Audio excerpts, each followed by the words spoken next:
All right, friends. I think the YouTube streams should be live. Give me 1 second to double check. Looks like that is the case.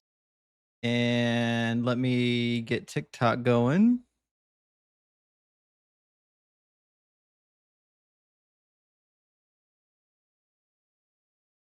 And bada bing, bada boom. We should be live on all the platforms, friends. It's been a minute. I was on vacation for the last 2 weeks. My son and I having a blast. Enjoying the good weather that we actually had here in Ohio, which sometimes that happens. Sometimes we get good weather here. So appreciate you guys being patient in my absence. I know I was gone for quite a while, but we are back in the saddle now, and we are ready to rock and roll. So welcome in, friends. I'm happy to be here, and I'm happy to see y'all here as well. Before we get started, we got a couple of people waiting to get in already. Let me grab. I think I got 4 or 5 super chats here, and we'll get the show on the road. Our first super chat is from Semicolon. Thank you so much, Semicolon. Appreciate the 666. I got the barbecue sauce ready for myself. Missed you, bro. So proud to see how far you've come since I started watching. Well, thank you, Semicolon. I appreciate that. And it is a little bit remarkable. It's shocking to me how much the channel has been growing. I guess I never expected it to be this popular, but I'm thankful for the community that continues to push this content out. And Miss Carew sent us a heart. Thank you so much. I really appreciate the hearts. And that guy Fox, thank you for the $10 super chat. Says 3 cheers to the return of Doug's Prophet. Appreciate it. Thank you so much. I really appreciate that. And our friend Dex sent out 5 DZ Debate gifted memberships. I appreciate that. Good to see you, Dex. Great to see you as always in the live stream participating. Hope you had a good August so far. And from Unashamed Apostate, thank you so much for the $10 super chat. Says a blessing. May no saint escape the skillet. May no scripture dodge the knife. And may the aroma of burnt belly beliefs be pleasing to Doug. Welcome back. Let's cook. Well, hey, I really appreciate that, Unashamed Apostate. And we are back. We are back, and the oven's on preheat. Yoda says, "Been so long, I thought I was blocked." Welcome back. No. You're not blocked, friends. I was on vacation for 2 weeks. We're back and ready to rock and roll. Yahweh Scrotum says, "Welcome back. We've missed you." Well, thank you. I really appreciate that. Big W for the 666. And Solar Aurora says, "Hey Justin, it's me, Solar, with a name change and new PFP." Listen, I know you guys think telling me that is helpful, but you got to remember, so many people talk to me on here, and I get used to their names and profile that once they change it, they're a whole different person to me now. Like it's hard. It's nearly impossible for me to track people's name changes unless we talk all the time. But anyways, I appreciate the heads up. He says, "Been busy, so I haven't been able to catch your streams lately, but I'm here now." Well, thank you, Solar. I appreciate that. And thanks for supporting. And we haven't had a stream in 2 weeks because I was on vacation, but we are having a stream now. I'm going to get one more super chat. We'll get our first guest in here. Abel, thank you for the $5 super chat. Says, "What's up? What's up? What's up, the atheist Mexican?" I think you mean what's up, period. The atheist Mexican here again, just trying to get on to talk about more science side of Christian arguments. Well, Abel, listen, I appreciate that, Abel. And what's up with you? I hope you're doing well. I hope you're able to have some successful dialogues. All right, let's get our first guest in here. The first in line was, in fact, Semicolon. So we'll get Semicolon. How you doing, Semi? Oh, I'm doing all right. I'm glad to see you back, man. Hey, thanks, Semicolon. What's in your mind? Oh, well, I guess I wanted to talk about my beliefs a little bit. I've been waiting to come on for a while, like a year and a half almost. And it's probably something you may or may not have heard before, but probably rarely. I don't want to be labeled a Phil bro before you do. Because I don't like listening to them either. Fair enough. I So mean, the people who typically get labeled Phil Bros are the ones that want to do philosophy, but they want to do it in a way that is like pretentious and leaves the audience behind. And I'm just not here for that. So This is your stream, man. You go right ahead and ask me questions. All right, so Semi, are you a believer in a particular God or a generic God? How do I explain this? I used to be a born again Christian, fell away hard, and thanks to the community and you, I got a greater understanding of the Old Testament and the New Testament. But I think I'm more aligned with my ancestors. I'm very Scottish, and they hail from the Celtic Highlands, so I kind of believe what the Druids believe, Mm-hmm. and also like the Nazarenes and the Medians. I kind of fall down that line of belief. So it sounds like you've shifted your position a little bit, and that's fine. I think that happens. It happens to a lot of people. When I left Christianity, I went to agnostic belief system as well. But yours sounds a little different than agnostic, though. So, like the Druid belief system, the belief system of your ancestors and whatnot. What would be like a compelling reason to believe that that is the reality in which we live in? Um, well, I think across all cultures, they had some sort of representation. I think most people refer to them as like the snake people. I think is what I've heard on the internet and through other people and sources. And I think that they believe that like life is God in a way, that the cycles of life, death, rebirth, the seasons, battle and feasting, that's all of it. I know it sounds a little woohoo, but it Well, makes sense to me. it's pretty classic, right? A lot of people in the Yeah. ancient world believed along those lines. And so I can understand, where you're getting this idea from. I guess what I'm trying to figure out is what would be a compelling evidence or an argument that would lead one to believe that this is true rather than just something you believe in. Well, everybody lives, everybody dies, and energy doesn't just go away. You know, I think when you argue about like the recursiveness of life and how you can't really say that there's a beginning or an end and it just keeps going, I think that's kind of where my line of thought is. And I hate calling that God, but I think that's the way that's the word that we use to understand it. What do you think Um, energy is? So, and I've heard this a lot. People oh, think that like there's an energy inside of us and it has to go somewhere when our body expires, but to me, I think this is a reclassification of what the word energy means. So what does it mean for you? hmm. Well, I think in science terms, energy would be anything from heat to some form of force that causes change.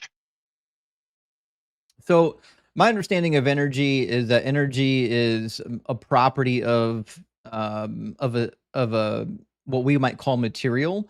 But even the word material sometimes isn't really a good form or a good explanation because like quantum fields also have Exactly. energy, and some people would debate on whether or not a quantum field is considered material or not. Nevertheless, energy is always a property of something that does exist in the physical world, right? So when we Hmm. say energy, we must tie that to something because even like electricity, right? Electricity isn't just a thing that exists. Electricity is describing the flow of ions, right? So we've got electrons that are negatively charged and they're moving through a crystalline structure, typically something like copper. And so like we can say this is energy, but when we say energy, what we're really referring to is like the transfer of ions.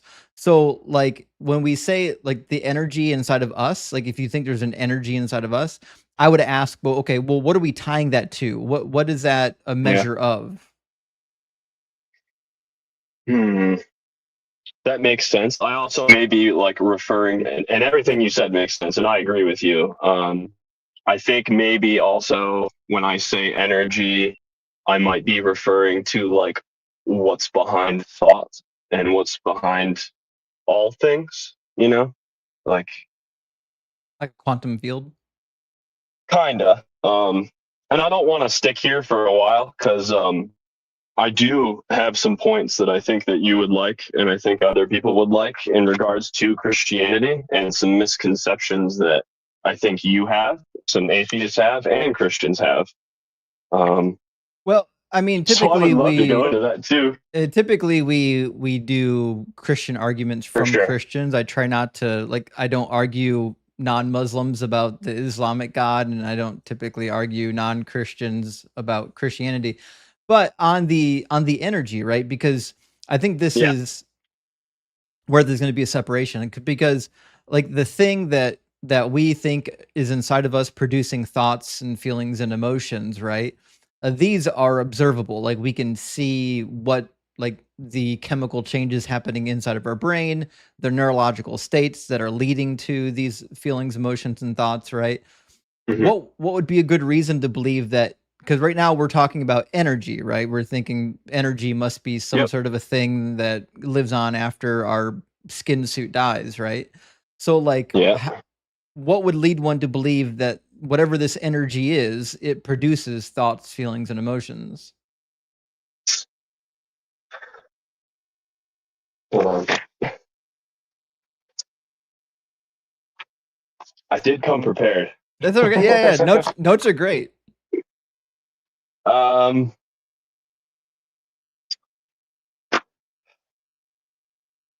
well, so I'm basically kind of saying that like I believe in the immortality of the soul, right? And I think it all gets recycled back into itself, and then it's very recursive. So, when I think of what you're saying, what you're saying, my adrenaline, my cortisol, my all those chemicals are causing my thoughts to be the way that they are. But how do you explain things like the muse or people who are like incredibly creative, where it just seems like things come out of nowhere for them, or stuff like that? How do you? I don't know how you can quantify that or qualify that any way, shape, or form when it seemingly comes out of nowhere.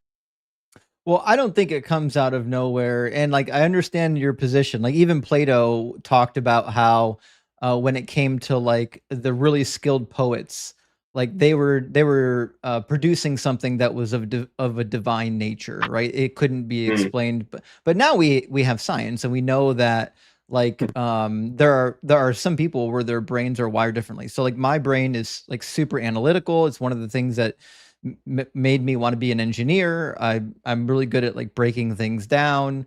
But I'm shit at singing or artistry, or like I can't do any of that stuff, right?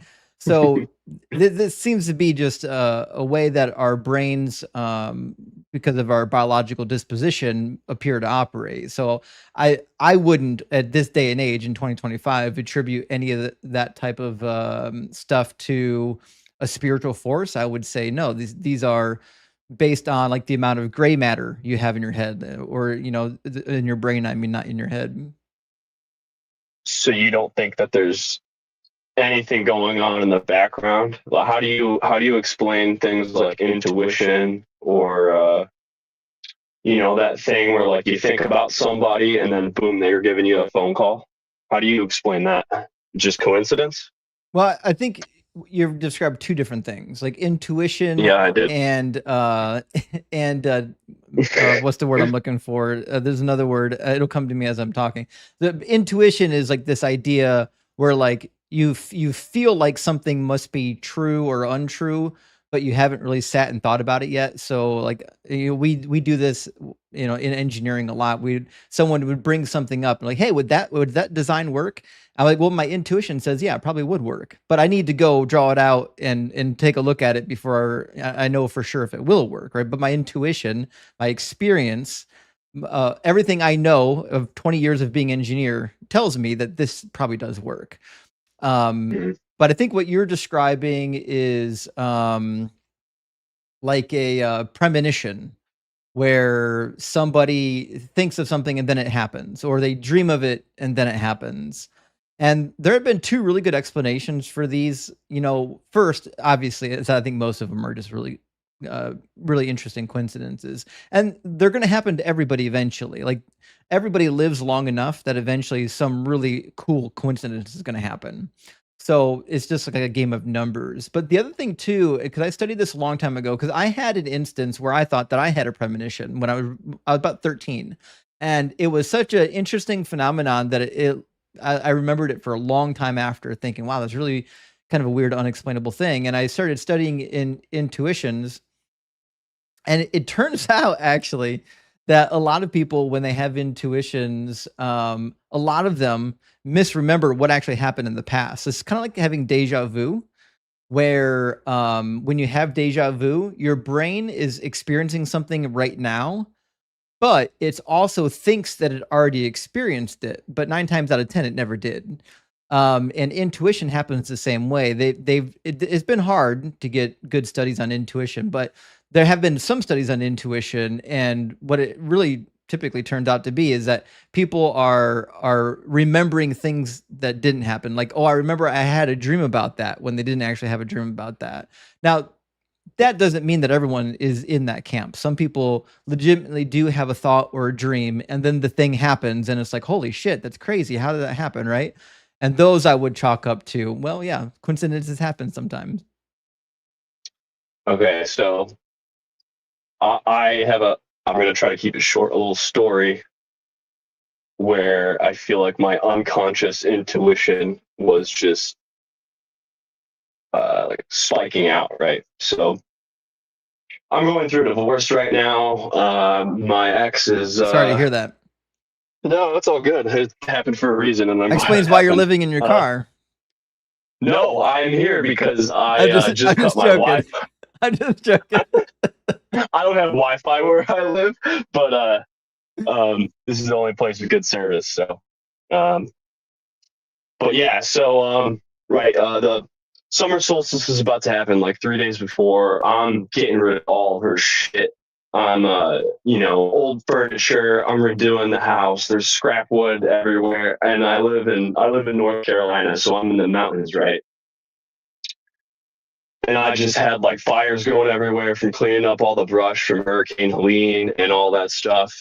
And I had three like 20, 30-foot fires going all at the same time. And it was 3 days before the solstice, and I hadn't done like any research into my family history because I was a born again fundamentalist Christian for like 5 years. Married to one, and it's part of the reason why she left. But regardless of all that bull crap, when I'm looking up what they did, what my ancestors used to do, uh, that's what they did. They would collect all the brush during that time of the year, and they would burn it at that time of the year. So I have a I understand what you mean when you say when you live long enough that things just kind of fall into place, but I don't know how to explain stuff like that in my life and things that I know that have happened in my past where I'm like, this is just eerily lining up too perfectly, What time of the year was it? Like it was 3 days before the summer solstice, right when they celebrate Midsummer's Eve. Mm-hmm. So like June 18th or something? Yeah, to the 21st. Okay. Yep. And then So literally I want to make sure I understand your this, story correctly. yep. You're picking up brush 3 days prior to the summer solstice, and then you learn a little bit time later that your ancestors used to do the same thing prior to the summer solstice. Uh, yes, but I mean, there was so much more to it. Like the symbology of why they did it, it lined up almost perfectly with like what I am going through and was going through at the time. Where they'd just be getting rid of all of the old, they'd burn it away, and then they'd collect the ashes and do their rituals with it and stuff. And also, I do think something kind of biblical happened. I had 3 white hawks literally circling above me on the summer solstice. And it's just when idiosyncrasies line up like that, I do hear and I do give credit to what you're saying, that sometimes things just line up. We're on Earth in this perfect little spot in the cosmos where life just works. I get that miracles, statistical miracles happen sometimes, but it's hard to believe that that's what it is. I guess I don't even know if I would classify this as much of a coincidence. Like you're picking up sticks, or brush, Well, as you say. more than sticks. I did tree work, so I have like machine. I'm picking up like whole trees. Yeah. So what went through your brain right before you went outside to go clear the brush? What was your thought process? Well, I'm trying to sell the property. My wife, I used to live in New York. My ex, took the kids and ran off, and slandered me and did a whole bunch of things that I never did Well, or said. let's pause. We need to pause for a second. So that's what was going through my brain about that bullcrap. Yeah. Okay. All right. Before we move any further, I need to add, just as a friend, please. Did you have a lawyer? Oh yeah. Divorce. You need one finalized. Oh, it's already done. Yeah, it's. But at that point in time, she had. Well, in North Carolina, you have to be separated for a year. So she jetted off. I didn't even know where her or the kids were. So I went through a lot of bull crap. So this wasn't 2 months ago. This was like last year. This has been happening for like a whole year. Oh, okay. I thought this just happened. I'm like, motherfucker, you need a lawyer yesterday. I wish. Okay, so all right, sorry. I just want to make sure. I wanted to make sure you're okay before we go any further. Okay. So back at the bar. So yeah, I mean, to me, like there was a thought that probably went through your head. You're like, hey, I need to go outside and clear some brush. Now's as good a time as ever. And I mean, I would imagine that this could be chalked up as a pretty simple coincidence, but I understand when you're in a position that you're in, right? Because your thoughts and your emotions are all heightened because of the situation at home, right? It's really easy to read more into these situations than you typically would otherwise, right? I would imagine that like another year or two from now, when like the dust has really been settled and you're starting to get things put back together again, you'll probably look at these types of coincidences in your life or even in other people's lives and be like, oh yeah, it sounds like a coincidence. But right now, I'm sure to you it's probably pretty damn compelling because you want to feel like, yeah, my ancestors are looking out for me. No, I don't want it to be. That's the thing. I don't. It's when things stack up too much, and you just go, I can't ignore it anymore. I don't. I went to school for biochemistry, microbiology, and I have a little knowledge of pharmacology, and I always try to put myself in the mindset where you're saying, like, I just, coincidence, like, there's a statistical odd that it's going to happen. There is a reaction to every action. And over the past year, I've just experienced way too many things that I can't just chalk it up to coincidence. I just can't. Well, let me ask you a question because, right, who do you think are behind these events?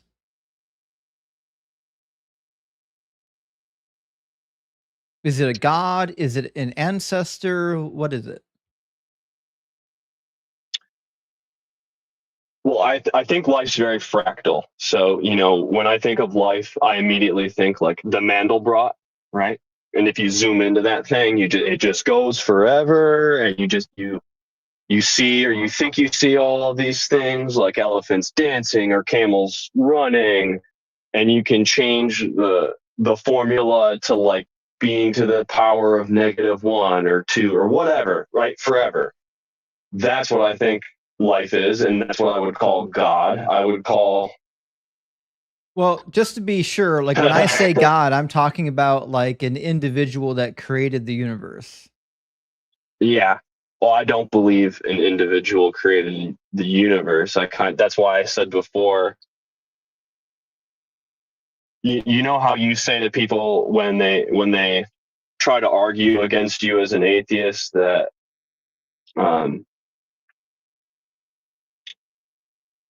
that there's a beginning and an end, Big Bang, and then there's going to be an end, and then you refute that by saying there's no evidence of there being that it loops forever and ever. Mm-hmm. I think I'm calling that God, and the totality of individuation and experience is God, but I don't want to say that like you and I are God. You know what I mean? It sounds like you don't believe in God then. Like, so what you believe in is like a spirit realm. Yeah, I mean that's what my ancestors called it. They called it the other world, the Tirna Nagad or something like that. This is akin to like Buddhism, right? Where you believe in a spirit realm, but you don't believe in like a creator God. And if that's the case, like you and I actually agree that there is in fact no creator God, and that's the claim on the board today. Now, as to the presence of a spirit realm, we've done pretty good studies, I would say, in the last 20 years on whether or not like people are having spiritual experiences, like if they're having out of body experiences when they're near death and things like that. You've probably heard me talk about the Aware Project. Those are my two favorite studies. Yep. Have you read those papers yet? I haven't had time to read them because I've been doing my own studying on what I think about Jesus and all the misconceptions people have. Just also trying to get myself out of the mindset of fundamentalist Christianity. Because I had a traumatic moment that had my come to Jesus moment. So, it's hard ripping yourself out of those heightened emotions. Yeah, certainly. I understand that. Okay. So, in the Aware Project, what they did, and there was other studies that did similar things. They retrofitted 25. The first study was 25 different hospitals with cards and things like that you could only see if you had left your body and you were like looking down. You wouldn't be able to see if you're on the operating table looking up. And then when people had cardiac arrest and then they were brought back to life and claimed that they had these near-death experiences and they left their body and whatnot, they were questioned, surveyed on whether or not they could ever validate the out-of-body experience by validating anything they saw while they were looking down. And it turns out nobody ever did. And then they ran the study again. It just concluded in 2023, and it was basically the same result. The lead researcher, Sam Parnia, did quite a bit of write-up on this. His suggestion is that the brain is filling in gaps and that it stays conscious much longer after what we would consider clinically dead than most people realize, which is accounting for this idea. Now, as far as I know, if people could validate leaving their body, this would be the best evidence for the spirit world, right? Because we can say, look, people are leaving their body and they're having experiences outside of their body. That would be really crazy if that was happening, right? But until such a study can produce that evidence, I personally don't have a reason to believe in spirits. So this actually loops perfectly right back into the thing. Oh, Jesus. Semicolon, we lost your audio for just a second. Can you say that again? Oh, we're losing it again. I don't think he was. Oh, you lost me? So yeah, it was your audio was good for like the last 20 minutes, but right now it cut in and out real quick. Okay, sorry about that. So I don't think Jesus worshipped Yahweh. I think he was like a Nazarene or a Median, or like I was saying before, like snake people. And I think because I have this background in biochemistry and microbiology and pharmacology, there are a lot of things in the Bible that I go, nope, that's this, and everyone just kind of glosses over it. Like in like Genesis 30, they mention like mandrake root, which is a known hallucinogen. Well, in the ancient Near East, it was an aphrodisiac. Yeah, an aphrodisiac, and in high amounts, it was a hallucinogen. I think they also used it when they did their crude surgery too. But For instance, when Jesus is on the cross and they offer him that drink, I think it was. Hold on, I gotta find. It was vinegar wine. That was in the sponge, right? Mm-hmm. 1 sec. Yeah, so they typically gave that to people to deaden the pain. Yes. Yes, right. Matthew 27 says they offered him wine mixed with gall or myrrh. He refused. And when you mix wine and myrrh together, it's a known narcotic that dulls pain, like you just said.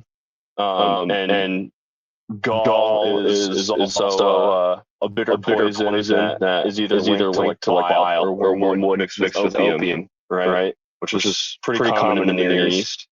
But what was striking to me is that this dude's dying, and the thing that would dull the pain, he refuses to drink, right? But then they hold up that sponge. Yeah, hold on a second. The sour. I'm hearing a couple of people on the YouTube stream saying that there's an echo. Is it when I talk or when Semicolon talks? Because you shouldn't be able to hear an echo at all. I don't know why anyone's hearing an echo right now. It's weird that it's just now happening too. I haven't heard an echo. TikTok says everything's okay. They're saying the echo happens when you're talking. Yeah, because your phone connection's terrible. Sorry. Yeah, okay. It's not what I'm saying. I got 5G. Well, your bars are all red. Okay, that makes sense. Well, listen, I think we've gone past the actual topic at this point. As much as I'd love to just do probably Bible banter, I think Bible banter is interesting for you and I, but not so much for the audience. But I was just about to get to what you were talking about, but it's all right. I understand. Yeah, I appreciate you coming by, and best of luck on your journey. You know, I think it sounds to me like you're just trying to figure out what's true and what you believe, and I think all of us are doing that for like literally ever. So I appreciate you coming through and talking with us. Yeah, thank you. I appreciate it, man. Have a good one. All right, cheers, man. All right, sorry about the echo. The echoes probably should be gone now. So I think that was just his bad connection. This is our first live stream back on TikTok since our account was banned. Not only was I on vacation for a while, but my account was banned for a while. I think my last 2 or 3 TikTok streams was on my backup account. So it might be kind of a small TikTok audience. I don't know if I'm going to get any TikTok guests. If you're watching on TikTok and you want to guest up, just hit the guest request box. I'll get you into the conversation. If not, we'll get you in on YouTube using the method provided on the screen. And Parker, thank you so much for the draft on TikTok. I appreciate that.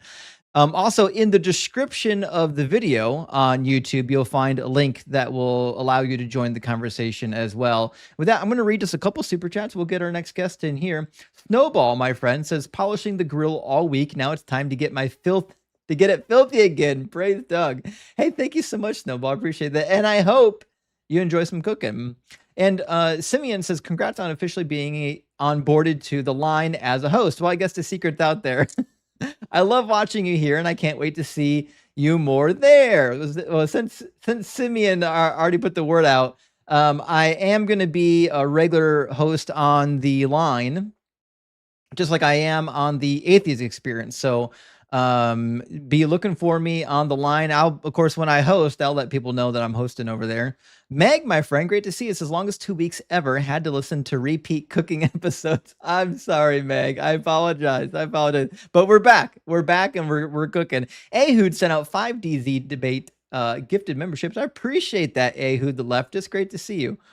Also, Elteen, my friend, thank you so much for the $50 super chat. That is huge. Says, glad you got that vacay out of your system. So no more vacations until the Andromeda Galaxy pays us a visit, right? Maybe. I'll pray about it. Hope you had fun and looking forward to hearing more. Welcome back. And I'm going to be introducing a new topic this week as well. I think it's going to be a lot of fun. Thank you so much, LT. I really appreciate the $50 super chat. And also a $49.99 super chat from our friend Maximilian. Great to see you, friend. And thank you so much for the generous super chat. It says, we missed you, buddy, but hope you had a fabulous vacation. We're hungry. Start cooking. Rock hard for Doug. Well, hell yeah. We're going to do everything we can, Maximilian. We've got the live stream open. We are rocking and rolling now. And Goddess of Rebels, thank you for the $20 super chat. Why is it so hard to solve a redneck schmurder? The DNA all matches and there's no dental records. Listen, I've been chastised a little bit for making fun of rednecks, but listen, half my family is from the holler. And when I say holler, I mean that this is a real problem in my genetics. So big W on the joke. I do appreciate that. I have the genetics. I can make fun of it. And Solar says the earth is perfect for life, so God. Oh, yeah, here we go. Look at the trees, right? People need to do research. There have been lots of mass extinction events, and humanity almost went extinct 100,000 years ago. Yeah, actually, that's a really good point, because like if the earth or this habitat is finely tuned for life, it's weird that like we're constantly on the edge of being wiped out. And last one from our friend Miko. Great to see you, my friend. Says, welcome back. I'm glad I came, but all the same, I must be going, as Groucho might sing. To bed in my case. Catching up tomorrow. Hope you enjoyed your holiday. Well, thank you, Miko. I appreciate that. And I hope that you get the sleep that you need. Don't let my voice keep you from getting the rest.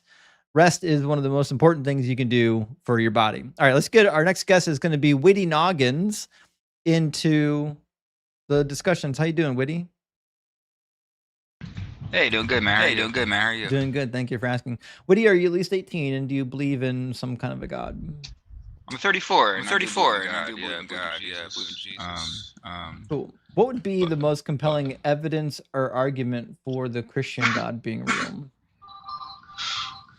Well, I would say the Abrahamic religion, in my opinion, have probably the most plausible God. You know, just in my view, compared to the other religions. And then when you get into that, I would say there was something about Jesus, right? I mean, he seems to be the most famous person of all time. 2,000 years later. Hold on, people are saying that there's an echo again. Let me see what's going on here. Why would there be an echo?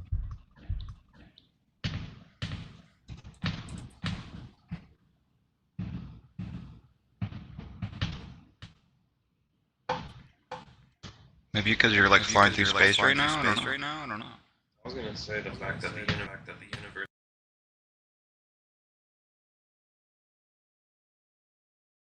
All right, 1 second. I apologize for that. I think I know what the problem is. Yeah, I don't hear an echo through this window. Yeah, I think it should be good now. I had 2 audio sources running at the same time by accident. We should be good to go now. Everyone, let me know if the echo is fixed. It's going to take about 23 seconds for the chat to catch up, though. I apologize. There's like a 23 to 25 second delay on the latency for the feed. All right, we should be good now. That's my fault, friends. I apologize. I had an extra audio source turned on that I forgot to turn off before I started to stream. That's my bad. All right, Witty Noggins, we're back at it again. So Witty, where do we leave off? Why I believe what I believe. Right. Yeah. So you're a Christian, and so what would be like what's the thing that convinces you that Christianity is true, and should it convince me? Well, for example, let's say that the biblical narrative is true, right? You got God, and then you got an adversary, Satan. Okay. There's a lot of different routes I could go with this, but just for me personally, it seems obvious there was something with Jesus, right? Like what? He had like a 3-year ministry where he performed miracles. he claimed to be, So he made claims to be, timeless and divine. but And why is any of that special? Like there's lots of miracle workers well, from the time period. well, sure. But he's the only one that claimed that he could give everlasting life. So, And 2,000 years yeah, later, but he never did it. That's the you know, problem. Right? Making the claim is useless unless you do it. well, if you mean everlasting life, as in you'll never age and live on the earth forever, then he didn't do Yeah, that. well, But spiritually speaking, what did right? he Like, do to demonstrate that he's going to give Mhm. people everlasting life? Because he lived by I don't all the see. 613 Levitical Well, first of all, he laws. certainly didn't do that, but Or- that's not remotely related to what we're talking about, right? Why would I believe that Okay. Jesus is giving other human beings everlasting life when people are still dying at the same rate they always have? Well, he doesn't mean everlasting life as in you won't ever age and depart from this earth.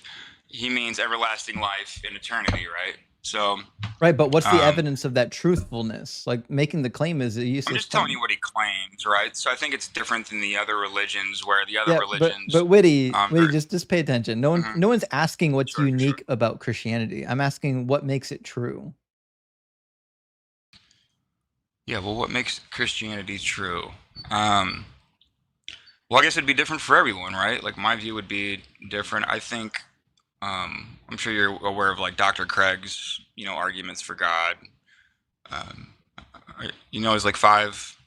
His five arguments, like the cosmological, fine-tuning, moral objective. Are you gonna run one of the arguments or what? Yeah, the cosmological. I mean, basically, God's the best explanation of the origin of the universe. He's the best explanation for the fine-tuning for intelligent What life. makes him the best And explanation? then, well, because if God or something didn't create everything, then what's the other option? Existed forever, which seems to be in line with science and logic. Eternal universe. Okay. Yeah. But logically, I don't think it makes sense because the observable universe is finite in the past, if I'm not No. mistaken, right? The unobservable universe. Why would I believe that the unobservable or that the observable universe once didn't exist? Well, I'm saying the observable universe is expanding. I agree. And so, if it's expanding and you put that in reverse, if it's contracting infinitely, then that seems like a contradiction or a fallacy. I didn't say it right? was doing that infinitely, Okay. so I'm not sure where you got that from. Why would I believe that? Well, Like, I think you're if gonna you have like throw a universe that's rock eternal. into a pond, the ripples come out from the center point, right?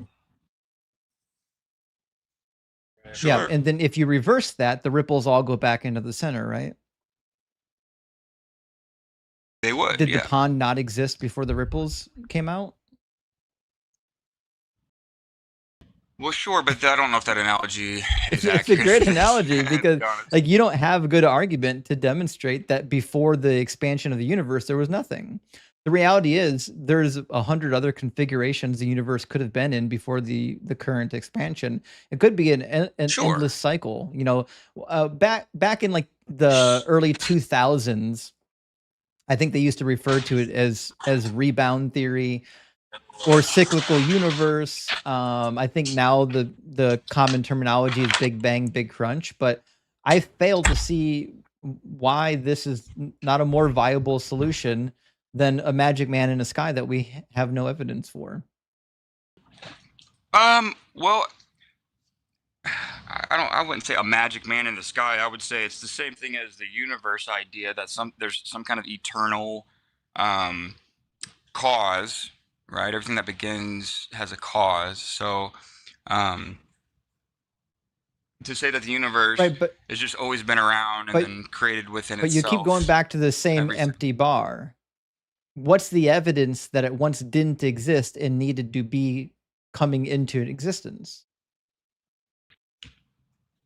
Well, I mean, it depends what theory you go with, right? Like, according to the Big Bang model, time, space, matter, and energy all came into being at a time, like a No, specific it time. certainly did not. That is not the Big Bang model. Big Bang model doesn't say there was nothing and then it poof something. That's not Big Bang. Big Bang says I'm not saying nothing. I'm saying something outside of time and space that's not, had to create time and no. space if there was a beginning. The Big Bang is an explanation for the expansion of the universe. It's not an explanation of what was before the expansion. Okay, I guess in simpler terms, I think that something can't come from nothing. I agree. Therefore, I don't think there was ever nothing. Okay, me neither. Okay, so right? you can't get something from nothing, therefore there was never nothing, therefore no need for a God. Well, no, I think therefore God seems to be the only option. Why? If the universe always existed, why in the world do we need a God to create it? Right. Well, So that's where this is where the God of the gaps disagree. argument just isn't good, right? So what you're suggesting is you think because somebody told you, right? Not an actual scientist. Somebody told you that the Big Bang is the start of matter, space, and time. Therefore, something must be the cause of that. And they're saying, look, there's a gap. I'm going to stick my God into this gap. But that's silly. Not only does your God not provide the best explanation for that gap, we don't even know if that gap is there.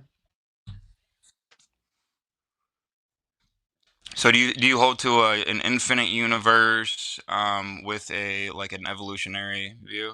Yeah, an eternal universe and evolution seems to be obviously true. So how many years did it take in an infinite universe to get to the present time? An infinite number. So it took infinite years for us to get to the present? So this is the problem you have. You're doing a category error right now. You're saying that there's a start of infinity and there's not.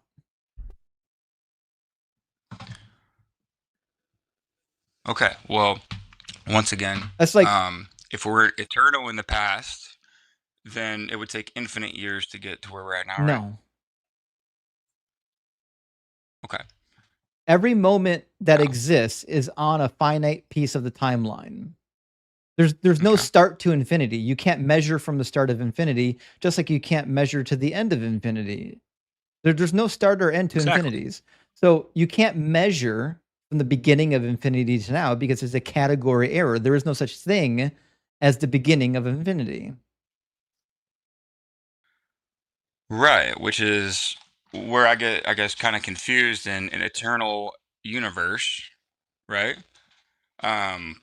At what point, right, in the infinite past, did creation or evolution start to begin, and how many years, you know what I mean? How many years did it take for... About 4 billion years ago. Okay. So from 4 billion years ago, when evolution started, before that, and I mean, who created that? Like, how did that come into being? How did what come into being? The universe. Evolution. What you're doing now is just an argument from incredulity. You're just saying, I don't understand evolution, therefore God. You can't think that that's a winning argument. I'm just trying to get your view. I guess. Because I don't necessarily understand, I guess. Is like one of the most like tried and true, like scientifically examined things of the modern era. Like the DNA evidence alone demonstrates that we all have common ancestry. Have you heard of endogenous retroviruses? Endogenous retroviruses? I'm not sure. When somebody gets like a virus or some sort of foreign invader into their body, it can actually get into their DNA. It can actually splice or modify the existing person's DNA. And once it's inside your genome, it just replicates and then you pass it on to your children, right? And they're pretty easy to identify because you can see the beginning and the end of the foreign DNA, how it got spliced into the existing DNA. And we've actually, like scientists have purposely caused ERVs so they can study them in a laboratory. We're really good at identifying them. That being said, human beings, all human beings share like 213 ERVs, which is really interesting. That means all of us came from the same stock of blood at some point in the past. That was a great thing about the Human Genome Project. Now, the funny thing is, a great majority of those ERVs we also share with the great apes, meaning we shared blood with the majority of the great apes in the past as well, because there's no other possibility for us to have like 190 something ERVs shared with great apes, unless we shared blood at one point.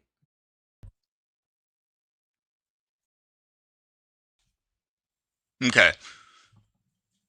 ERVs are what again? I'm sorry? Endogenous retroviruses. Okay. So do you think that, because, I mean, without within history, I mean, science keeps updating and the consensus might be one way, and then, science keeps evolving, you know what I mean? So I don't think it's a fact, or correct me if I'm wrong, but scientifically, right, that the universe is for sure eternal, right? This is just a theory, right, of the universe potentially being eternal in the past, It's right? a theory that has evidence in its favor, whereas the God hypothesis has no evidence. Your only evidence for the God hypothesis is, let me find a gap to stuff him in. Well, no, I mean, I think creation itself is proof of God. I mean, I think that the universe had a beginning. Prove it. Demonstrate that the universe once well, didn't exist and that a God created it. Well, I'm a truth seeker, right? Like I'm open to being wrong, but I'm just saying if I'm going off just being logical and plausible, like I think that a being that was outside time and space creating everything, with the mathematics Right, but I'm asking required for us to have intelligent life. What's the evidence that would demonstrate that such a being existed and that it did what you're suggesting it did? Well, I mean, what's the evidence of a painting on the wall having a painter, right? I would say the painting, like I think the universe itself. Do we know how paintings come into being? Well, that's everything that begins has right, a cause, but do we right? have So evidence of how paintings come into being? Sure. Okay, and we know that paintings come into everything else that comes into being. We know that paintings come into being because we know what painters do and we watch them do it, right? So can you distinguish between a painting and a mud puddle? Yeah, I mean, of course I can. What's the difference between a painting and a mud puddle? Okay, so a painting was done by a painter. A mud puddle is more of a natural thing that happens through nature. One is essentially self-generating, and one is the cause of biological entities creating it, right? Sure. I mean, do you think it's impossible for? So, looking out at the universe, why would I say that the universe is a painting and not a mud puddle? Well, sure. Either way, if it's a painting or a mud puddle, I mean, who created the mud or the puddle? Or the mathematics. The universe always existed. Yeah. We already covered this, Witty. Like before you can go to, there was once no universe, and then poof, universe. Because my God, you need to demonstrate. Well, because it's expanding. You need to demonstrate that would be the case. We already addressed the expansion of the universe. I think you were here for that part of the conversation, weren't you?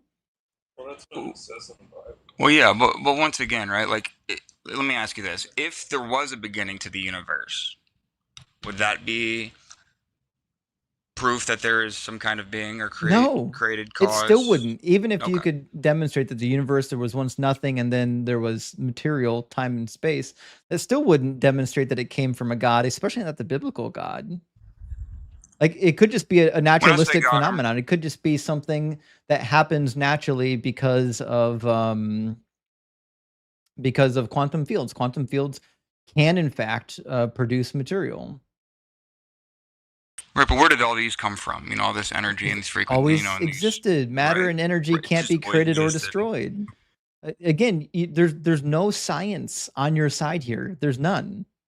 I would disagree. Then name it. Name the science. I think science explains. Name the science that agrees with you. Science explains God's design. And science isn't going to explain. Witty. What came? Witty, name the science. I've been waiting this entire time for you to give one piece of evidence that agrees with your position. I'm trying to explain science. I have yet to hear it yet.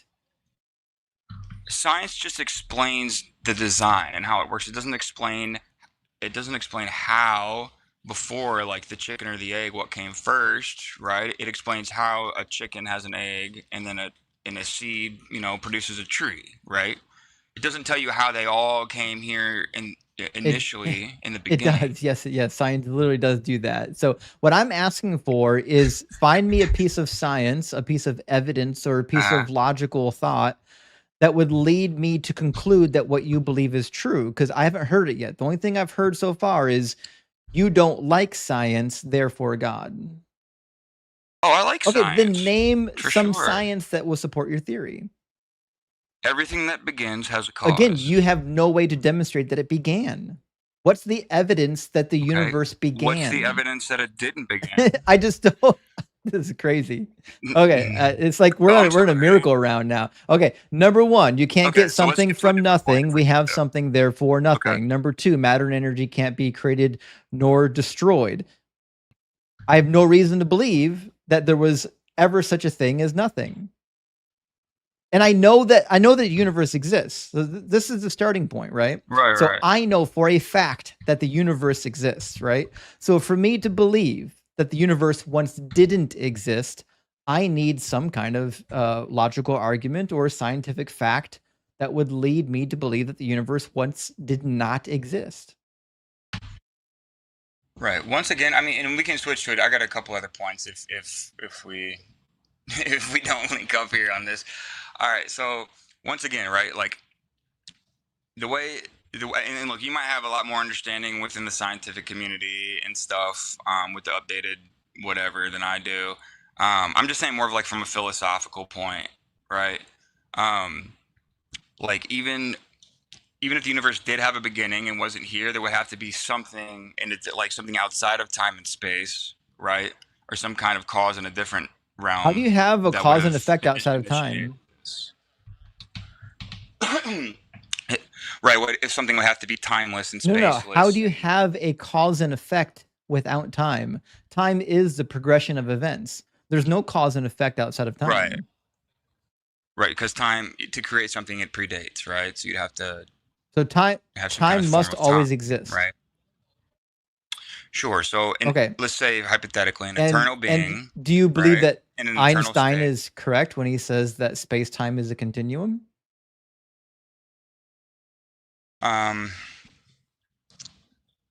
It's been a minute. I like the theory of relativity, for example.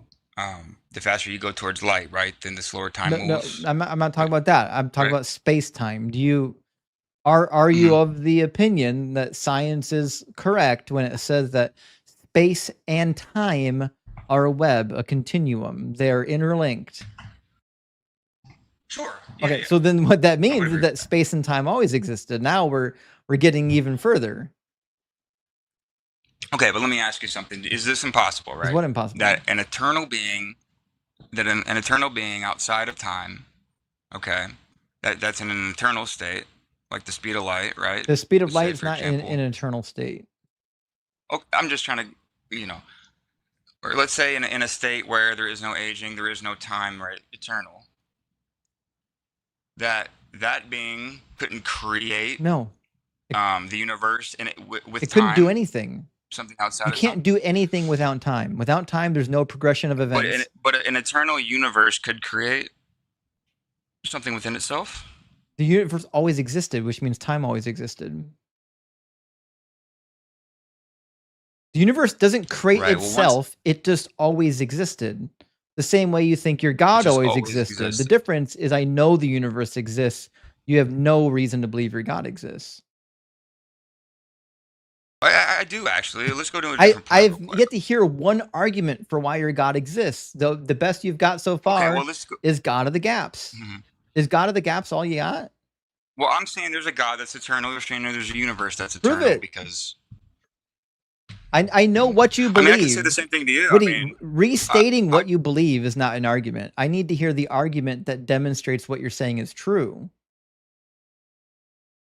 Right. Once again, I don't want to go. Can we switch to a different question real quick? Because once again, I think your view of the universe being eternal, my view of God being eternal, okay, is very similar, actually. You're talking about two eternal states, just different views on what that is, right? So, my other one would be, But you know that none of this aside gets from you the to Christianity either, right? Well, if you can get to an agnostic or a theist view, or at least open to that, then you can get to, there's no reason to debate denominations and, No, which, if you don't even no, believe in none God, of this, right? none of this gets you to Christianity. Christianity's dead in the water. It's false no matter what you're doing here with your God of the gaps argument.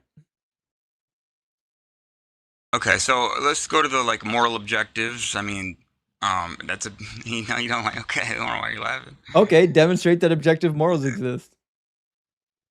Okay, well, if I feel like God is the best explanation for a standard of right and wrong, right? Otherwise, it's subjective. I don't believe and there is people a just decide standard. what's right and Demonstrate wrong. that the standard exists. You don't think that there is an objective right or wrong? No, that's why I asked you twice to demonstrate that it does actually exist. Where can I find it? Well, I think it's built into our conscious, That's certainly not I don't want to true. get too detailed, but that literally can't be true, because societies have never agreed ever as to what right and wrong behavior is. For a long time, people thought that it was okay to kidnap women, child trafficking. Those are all things that God all these does. horrible things. Your God does that in the Bible. No, yeah, he does. He does not. He doesn't child traffic. He does. Numbers 31. Have you read it? Well, it's been a minute since I read Numbers, but we can pull it up. Yeah, Numbers 31 is a wild one. So let me show you what happens in Numbers 31. He does exactly the thing that you said is immoral. It says they did battle against Midian as the Lord had commanded Moses, and killed every male. They killed the kings of Midian. Then they list the names of the kings. It says the Israelites took the women of Midian and their little ones captive, and they plundered all their cattle, their flocks, and all of their goods. Okay, so they went and they despoiled all these towns and executed all the men and kidnapped the women and the children. It says in verse 12, then they brought the captives and the plunder and the spoil to Moses, to Eleazar the priest, and to the congregation of the Israelites at the camp on the plains of Moab by the Jordan opposite of Jericho. Moses, Eleazar the priest, and all the leaders of the congregation went to meet them outside the camp. Moses became angry with the officers of the army, the commanders of thousands, commanders of hundreds who have come from service of war. Moses said, have you allowed all the women to live? These women here, on Balaam's advice, made the Israelites act treacherously against the Lord in the affair of Peor, so that the plague came among the congregation of the Lord. Now, therefore, kill every male among the little ones. This is in Hebrew, hataf, just referring to children. All right, it says, kill every male among the children, and kill every woman who has known a man by sleeping with him. Okay, now, that means the women and the children are going to get murdered. Says, but all the young girls, little girls, children girls, who have not known a man by sleeping with him, keep alive for yourselves. So God and Moses distribute all these little virgin girls among the warriors, and some of them to the priests and other people who work in service. So here's what the answer would be. I'm not an Old Testament scholar. I would love to go to any Jesus or New Testament verses and talk about that. I would run away from this too. Yeah. Well, no, I'm not running away. I mean, this would be the answer. Okay, is if you just read that by itself, yeah. I mean, it looks horrible, but if God did warn these people for hundreds and hundreds of years, is it horrible? And hold on. If God did warn these people, okay, for hundreds and hundreds of years, these people that they infiltrated were murdering and raping, and they're horrible for society. None of that happened. Then, were you listening to the passage? He told you. He told you why he wanted them killed. Says they did battle against Midian as the Lord commanded Moses, and killed every male. They did this because of what happened at Peor. Do you remember that incident? Peor was years. When they were camped outside of Midian in Moab, some of the women entice the Israelites to worship their gods and to engage in foreign activities, maybe of the illicit variety. That being said, that's why they're getting murdered, because some women participated in a bad act. Not the children. Children didn't do anything wrong. They didn't even say anything about the men. Sure. The men here aren't declared to have done anything wrong either. Okay, well, once again, just hypothetically, rock with me for a second, all right? If these kids were going to grow up and be just as wicked and evil as their parents and their parents' parents, demonstrate that their parents were evil. Okay. If God did, take the lives of these kids, and then they ended up going to heaven because they were children, right? And it says that people are judged, off what they know. Kids are innocent.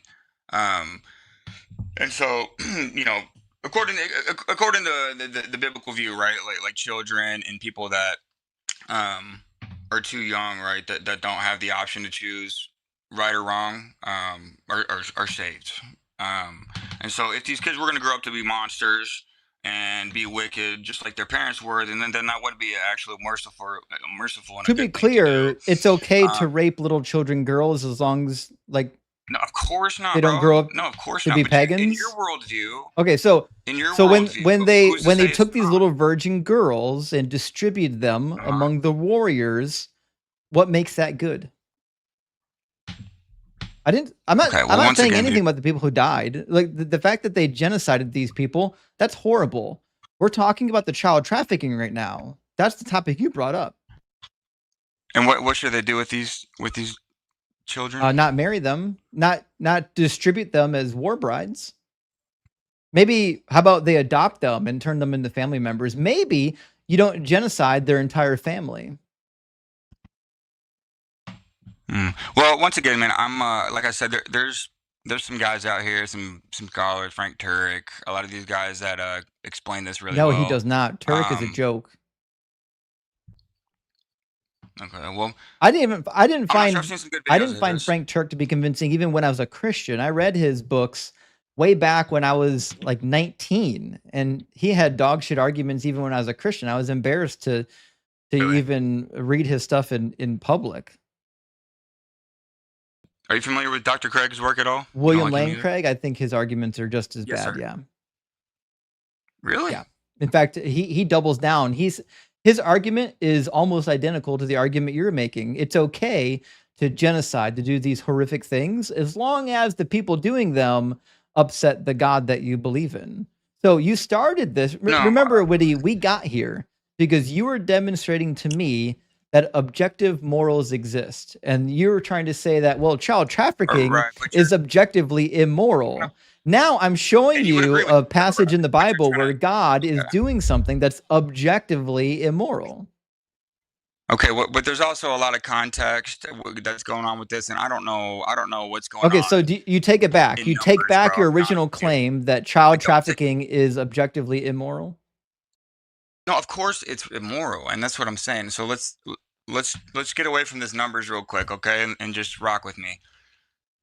God, if he is perfect and holy, okay, is the best standard for what's right and wrong. You know what I mean? If there is no God, then there's no objective right and wrong, which in your worldview, you could be subjective. So who's to say that trafficking kids is wrong? Right. So I just want to make sure we're clear. In your worldview, is trafficking children objectively wrong or no? Yes, of course. Of course it is. Oh, okay. Was it wrong when God did it? Well, once again, right? Like I think you're misinterpreting. That was a yes. That was a yes or no question. Okay. Was it right or wrong when God had the Israelites do it? But once again, right? You're straw man, and you're trying to make. I'm not straw manning anything. Like in the passage, God instructs them to distribute the women to the warriors. Well, once again, like I'd have to do some research on that. Like I'm not an Old Testament It scholar. If you can says show me in verse anything in the New Testament with 25, the Lord Jesus, spoke to Moses, saying, You and Eleazar, the priests and the heads of the ancestral houses of the congregation, make an inventory of the plunder captured, both human and animal. Divide the plunder into two parts between the warriors who went out to battle and all the congregation. The little virgin girls were plundered that got divided according to God's word. gotcha. Yeah, once again, if you're in numbers still, I'm not sure. I'd have to get up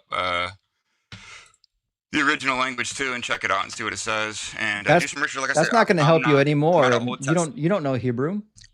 Can you show me anything in the New Testament with Jesus that shows any kind of Is Jesus similarities to this? Is Jesus God? He's the Son of God, yeah, and he's divine in nature, so he is God. God the Son. Is Jesus always in alignment with God the Father? Correct. So Jesus was in alignment. And that's what I'm saying. So Jesus was in alignment with God in Numbers 31. Well, if you're going to take a 5,000-year-old library and then pick up, a couple, I mean, I get how it sounds, but once again, I've been through these. It's been a while, right? But I've come across quite a few people that have explained these. If Jesus and the Father are one, and the Father is okay with distributing little virgin girls as spoils of war, that means Jesus is okay with it too. So running away to Jesus is not going to help you here. Gotcha. I'm just trying to say that Jesus said, if you want to know the Father, like he's the best way for us to understand God, where you're trying to take a 4,000-year-old text and then say this is God's character, where yeah, there was things that happened in the Old Testament. The whole point was Jesus was predestined to come to bring salvation to everybody. Yeah, so, that didn't happen either. And that's a huge pivot. I'm not going to let you do it. So right now we're still talking about the objective morals that you think exist. You started by saying that it's objectively moral. I'm sorry, it's objectively immoral to traffic kids. Now we see, in fact, that God does traffic children. So is there something else that we would claim is objectively immoral? Once again, brother, if God isn't a standard for what's right and wrong, and let's take that out of it, let's just go with Jesus, because there's nothing with Jesus that's going to show anything like that. I don't know what you're... Well, just rock with me for a second, bro. Either God is a standard, or it's subjective, right? You're telling me that my God is traffic. Okay, I'm just trying to get a point across here, right? If it's not objective, it's subjective, and then anyone can say what's right or wrong. I will not let you pivot until you finish this discussion. Is it objectively right or wrong to traffic children? Bro, for the fifth time, of course not. Okay, and that was my example. Then tell me how it was. Tell me how it was okay when God did it. Right, and once again, okay, you'd have to go and you'd have to check out like a scholar, somebody that's educated in those. Texts I already am. To get an answer. I already am. I have 2 degrees in this field of study. That's why I know this passage exists and you don't. So I'm asking you to give an explanation from your brain. I already know what the scholars say. Okay, so let's just can you just take that verse out of it for a moment? No. and just okay. All right. So if I told you I believe in God, but I wasn't specific. You didn't have the book of Numbers. How is it? Can you understand? How is it objectively immoral to traffic children, but it's okay when God does it? Right. Once again, he doesn't do it like the way you're making it sound. What did he do? What were the warriors? I know you can. What were the warriors doing with little virgin girls? Like I said, I'd have to go back and I'd have to look at the original language and the context and see what was going on myself. Do you know Hebrew, Witty? I know the website to go to, the translator. But do you know Hebrew? What, ancient Hebrew? Okay, well, even if you do and I don't, it would take me a little longer to go and research the original language. No, it wouldn't. Let me tell you why going to like Blue Letter Bible isn't the same as knowing the original language, because you actually have to know how grammar works. You can't just go and say, oh, here's a word and here it is in the dictionary, therefore I need it to mean whatever I need it to mean. That's not how language works. You need to know how grammar works. You need to know how to conjugate verbs, decline nouns. You need to know how to link words together appropriately, so you know that there's an antecedent here that goes to something over here. Like, you actually need to understand the language before you try dabbling in like retranslating what the guy with the PhD did. Just so we're clear, the guy who translated the passage we read has a PhD.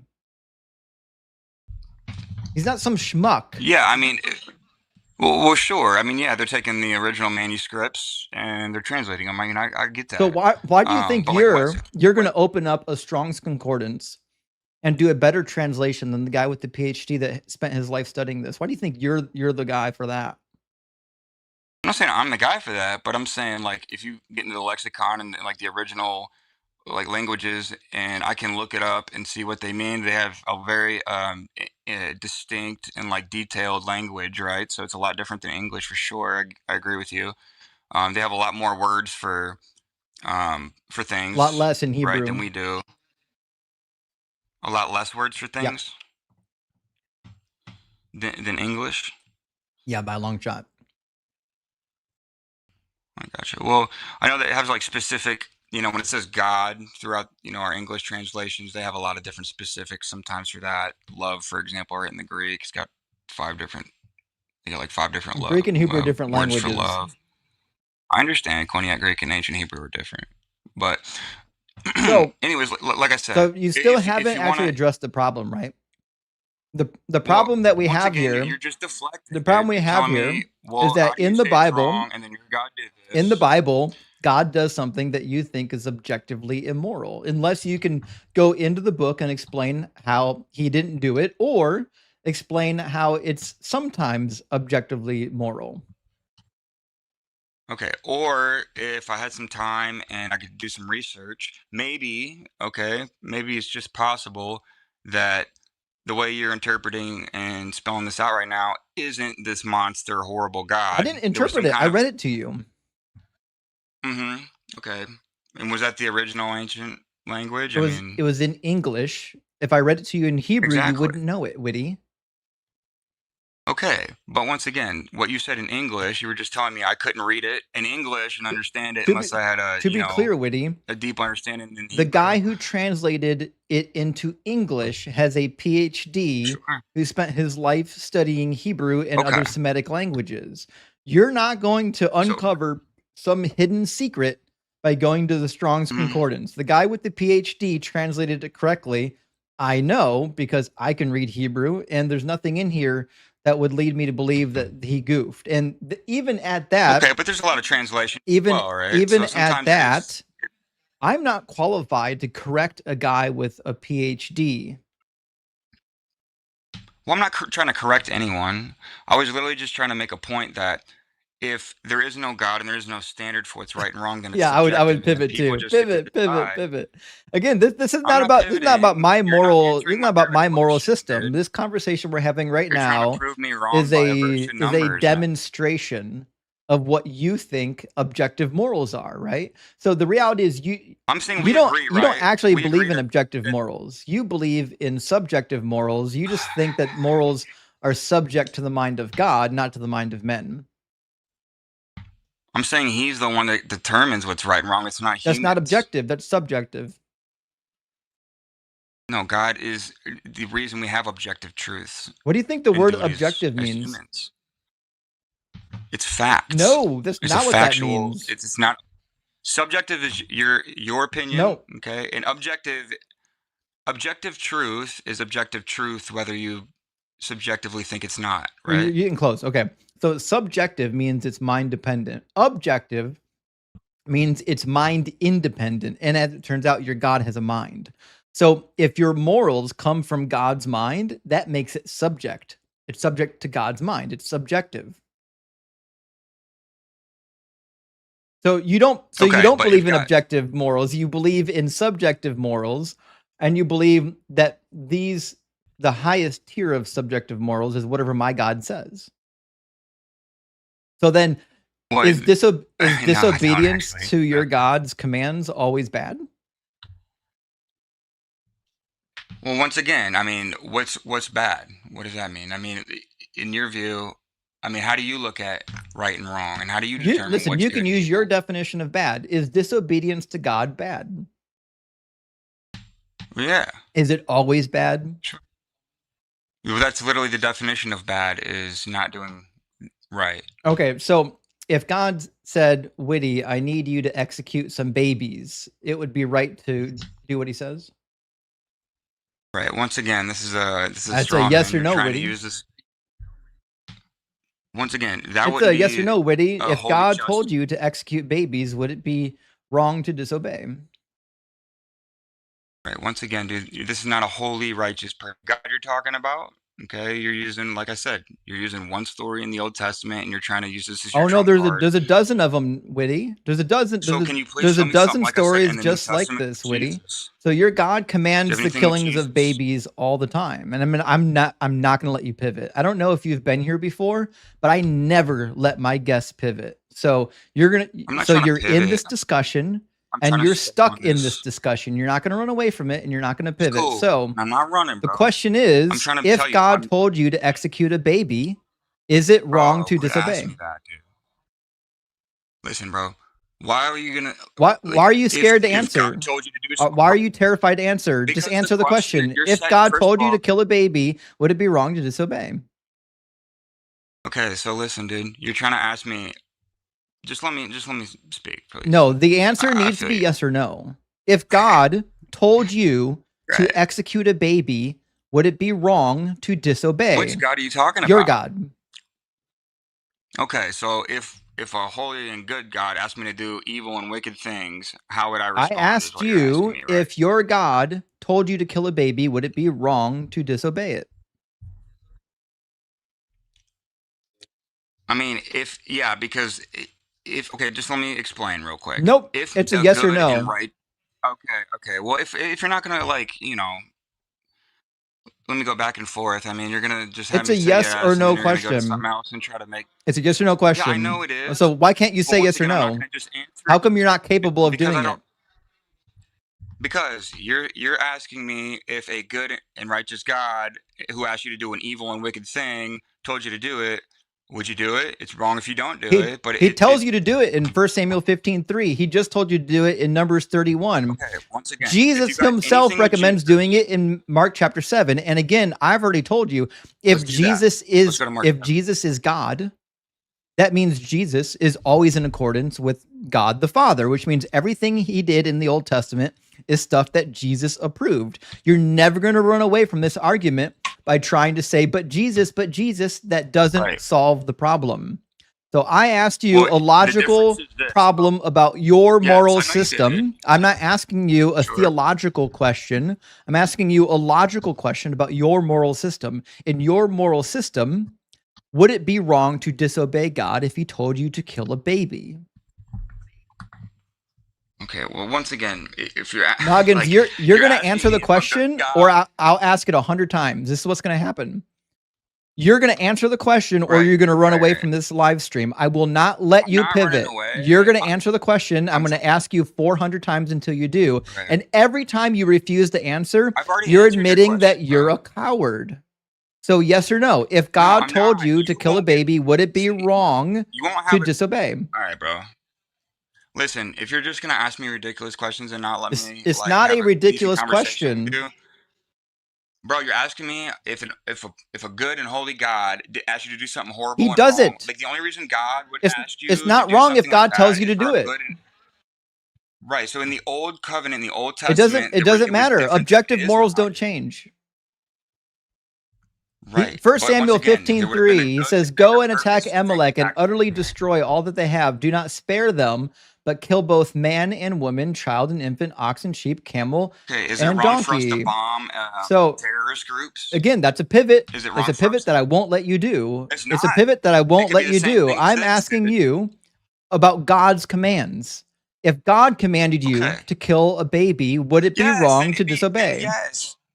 Yes, it would be. Thank you. That's Because all the you only had reason to he would do say. That's that, all you had to say is yes, okay, it would be wrong I if just want to be able God to told explain me, if why. God told me to kill a baby and I didn't do it, it would be wrong. Now listen, you can give your explanation after listen, you answer the because you're question. trying to make me seem like I'm a monster, and I don't appreciate that, Now, bro. You're being, you're not having an open dialogue we with me. we are. You're Make me trying seem to like, be you're trying this to is avoid the nonsense. actual question, and I won't let you actually do it. I'll never let you do it, not in a Okay. million years. So the next question is, if God Okay, told you but to kill 10 babies, would it be wrong to do it? okay. All right, listen, dude. If this is like a hey, I got to answer all your questions, and we can't. You go don't back have and to forth answer any all my sooner. questions. You have to finish this particular topic. This topic will not go away until you finish the discussion. The topic right now is your moral system. You don't believe in objective morals. You believe in divine command theory. Right, so bro, now I'm testing. Like, it's all good, Now bro. I'm testing the logic of your moral system. So in your moral system, if God told you to execute 10 babies, would it be wrong to disobey? Okay, once again, I'm not going to keep answering Wiggins, these you're questions going to until I can answer, speak. and that's the only thing you're going to do. I'm gonna leave, You can leave bro, all, 'cause you can you're run not all having you an want, honest but you're gonna conversation. either answer the question You're or the run one away. running, bro. You're the one sitting here trying to be a tyrant. and I'm not being a grandstand and tyrant. not let anyone- You're running like an actual coward with Bro, your just tail let me between your explain legs my because you theory. don't have the mental fortitude to say yes I'm or not, no. like I You said, don't have the mental fortitude to describe your moral system because you know that your moral system is No, I can, is but you won't let me. unbelievable. I don't need you to explain your answer. I need the answer. Yeah, but I don't care about that question. I'm not going to answer that. You until I are can going to actually- answer it, Witty. You're going to answer or you're going to I'm run not gonna away. answer it You anymore. are I got going to many answer kids, it. da-da-da-da-da. So would No, it be you're gonna wrong keep if acting like God this and not told get you to anywhere kill with me, 10 bro. babies? Would it be wrong to disobey?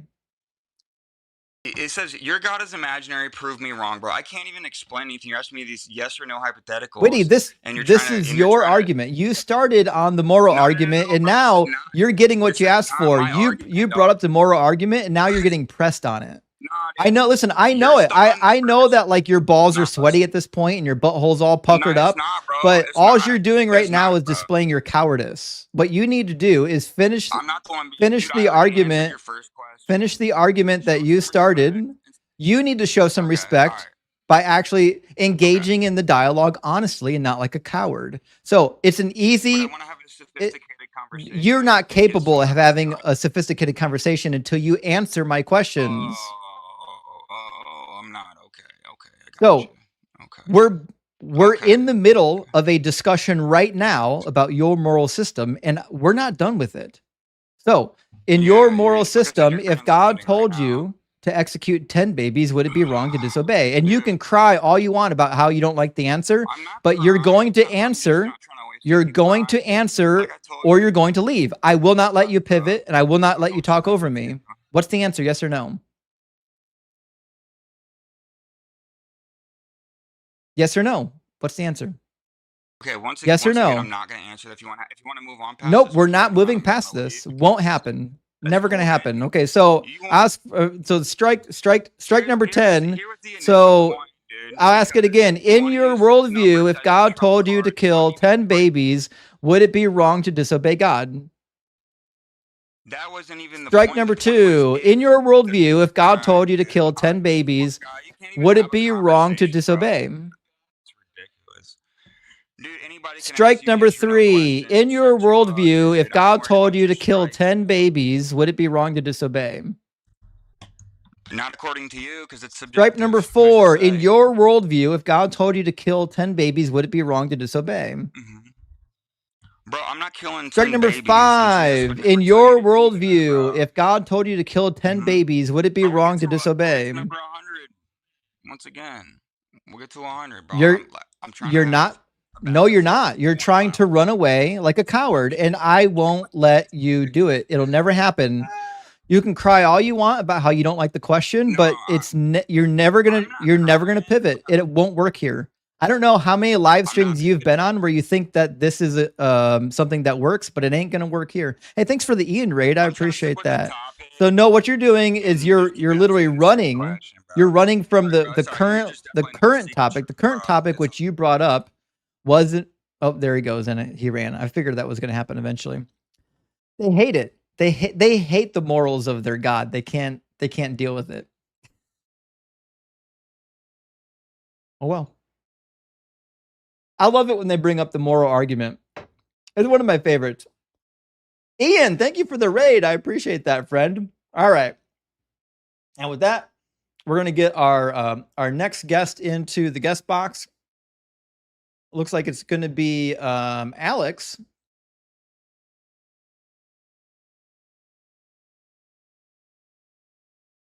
And welcome in, Alex.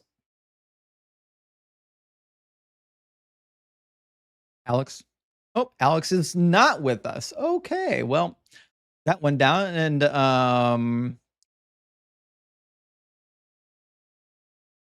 try Adonai next. After Adonai, it looks like Bill. I think Bill's after that. Adonai, how you doing? Yep, can you hear me? I'm doing well. How are you? I'm having a great day. How about you? Cool. So Adonai, how old are you? Are you at least 18? Actually, I don't need your age. I just need to know that you're at least 18. And what God do you believe in?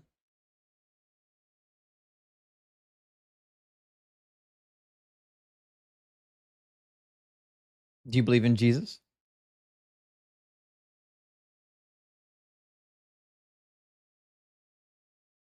So you're a Christian. Cool. What would be the most compelling evidence or argument for the Christian God being real?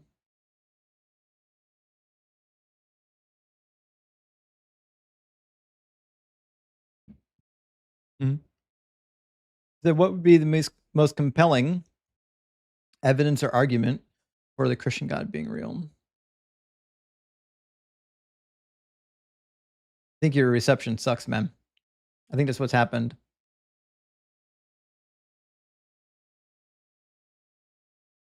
Oh, hold on. Whosoever believes in him shall have everlasting life. I'll just stick with that. Sorry, YouTube. And I'll say it is. I'll just I had say to that, turn it's not, the sound on from the TikTok. I apologize. That's my bad. My bad, friends. I apologize. But don't worry, we didn't get anywhere, actually. Lou, thank you for the finger hearts, and AG, thank you for the journal. I appreciate that. Okay, so the sound is on. I apologize, friends. I had the TikTok sound turned off. This is our first TikTok guest for the night. Okay, so back at the bar, nobody missed anything. We didn't get anywhere yet. So you believe in the Christian God. So what would be the evidence or argument that the Christian God is real?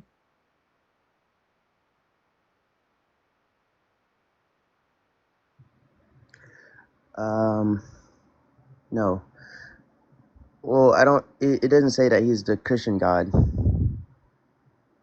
The God you believe in, being a Christian, what is the evidence that that thing is real?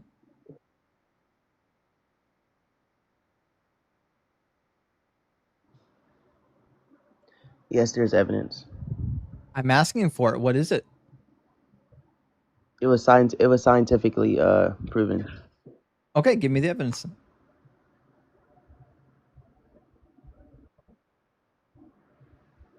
The evidence is out there.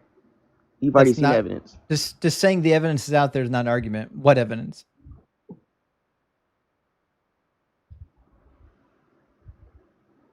I believe that the reason why you're able to come on here and argue about it is because you've already seen the evidence. You just don't believe in the evidence. But the evidence is out there. What evidence? What is the evidence?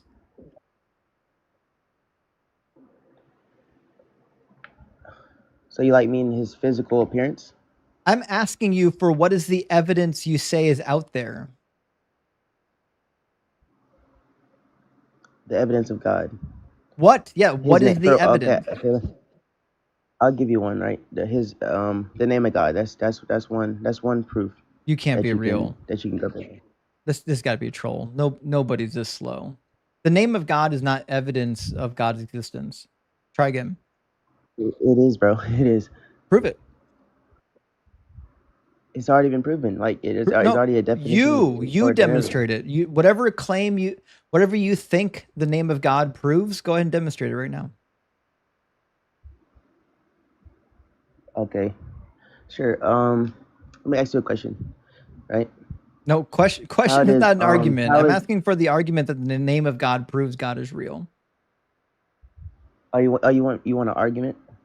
No, I want, yes, a valid argument that demonstrates that the name of God proves the existence of God. Oh well, go ask the scientists. Name one. There's plenty out there. Okay. All right. Well, you're a troll or you're the I don't know you slowest person personally. alive. So I'm kicking you and moving on to an actual adult. That was unbearable. All right, let me grab a couple of super chats. We'll get our next guest in here. Bucky, holy shit. Thank you for the $199 super chat. I appreciate that, friend. Big W to our friend Bucky. Says, holy Doug, I missed your clarity of thought. Welcome back. Thank you so much, Bucky. I'm happy to be back. Having a blast already. We already got to numbers 31. First live stream back, and we're digging into numbers 31. Adam, thank you for the $20 super chat. Says, welcome back, DZ. I appreciate that. Big W. And Zen, thank you so much for the $49.99 super chat. That's huge. Big W, friend.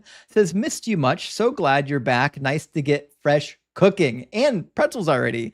Hey, I appreciate that, Zen. I'm thrilled to be back. Absolutely thrilled to be back right now. And Sonus, thank you for the 500 Argentinian dollars. Big W says, where were you? I'm on pretzel withdrawal medication. Hell, Doug. I'm sorry. I was on vacation for 2 weeks with my son.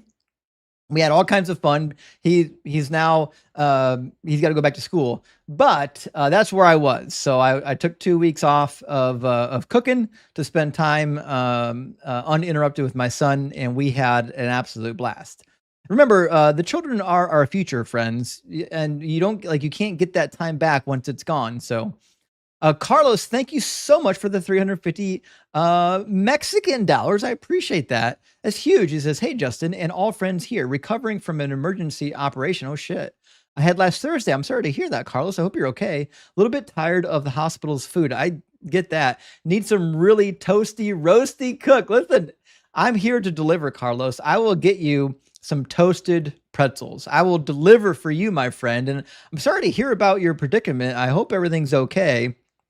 And do reach out if you need help and support from the community. Sonus, thank you again for. Oh shit! I think I just read that. I apologize. Either you sent that twice, or I just read it twice. No, I think you sent it twice. It says, "Where were you, man? I'm on pretzel withdrawal medication." Well, I just explained it, so I won't explain it again. But hey, Sonus, thank you so much for being here. I really appreciate that. And last one from Joe. Thank you so much, Joe, for the $20 super chat. I appreciate that. It says, morality has always come from humans. That's all there is. It's just always been cloaked in some divine authority throughout history. I agree, actually. Like if you read the Code of Hammurabi, it's clear that the law code, these moral codes come from their particular set of deities. If you read the Egyptian literature, they think it comes from their deity. Like everybody seems to think that there must be these morals, but they must also come from some sort of a divine source, or else they just don't have authority. The reality is we have no reason to believe that there's such a thing as objective morals and that, anyone can point to them or tell us what they are.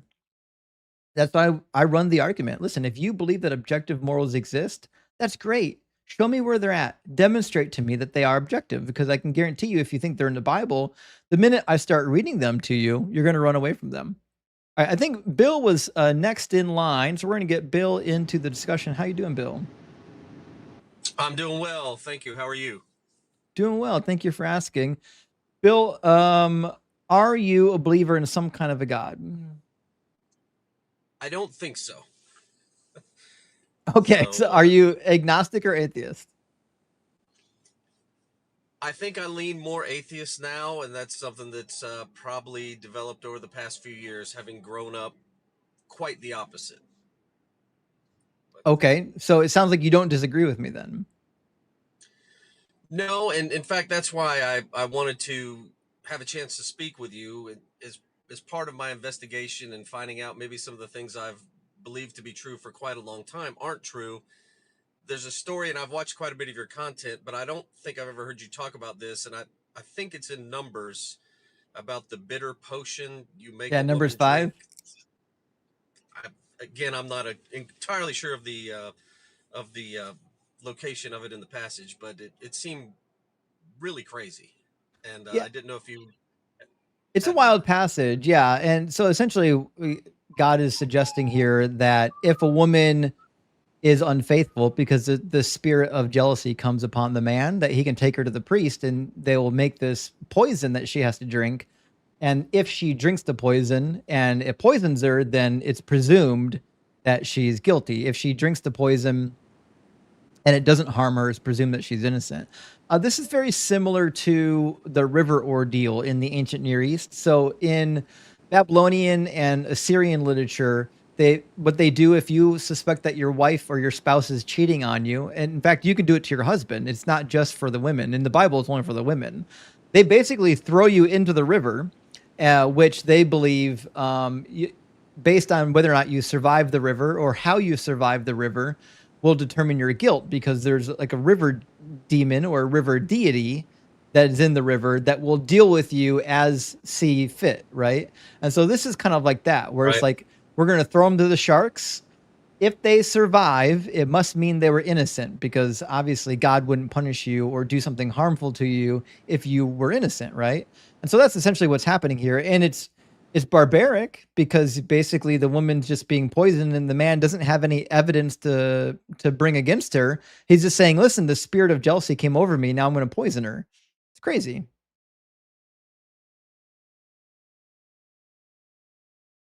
Oh, we lost your audio there for a second. What happened? Bill, I don't know what happened, but your audio stopped working. I think your connection's starting to give. I see.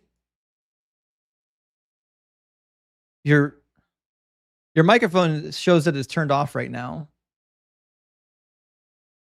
Is it back now? But I think it's a little bit better now. Right. I think it's just your connection is really slow. It very well could be. Okay, I appreciate you going over that. That Sure. I just thought that sounded crazy, and it is in fact in there. So. It is. It's real. Okay. All right. Thanks, Bill. Justin. Great to hear from your friend. Cheers, buddy. Yeah, W. Bilford sounds like he deconstructed on his own. It looks like he went through the process, trying to figure things out, and he ended up on our side of things. JMR, my friend, thank you for the $20 super chat. It says, easy sacrifice for us. Father-son time is priceless. Just don't do it again. I'm sorry, JMR. It's priceless. Listen, they're only young once. You have to enjoy it while you can. Also, Ben, thank you for the $20 on Venmo. Big W, Ben. Ben says, call him pot liquor, referring to the guy that couldn't answer his moral questions. And also from Virgil, thank you so much for the $10 super chat. If I get this pop-up down. Virgil, I'm sorry, Venmo, $10 Venmo. Virgil says, welcome back, friend. Glad you got a thorough vacation in, though much to my weekday chagrin. I apologize for that. Thanks for all you do and the wealth of knowledge you freely provide. Well, thank you, Virgil. I appreciate the kind words. And we are back in the saddle. Like we're ready to rock and roll, friends. All right, let me grab our next guest. I think it's going to be Slim. Welcome in, Slim. Cool. And Slim, what type of a God do you believe in?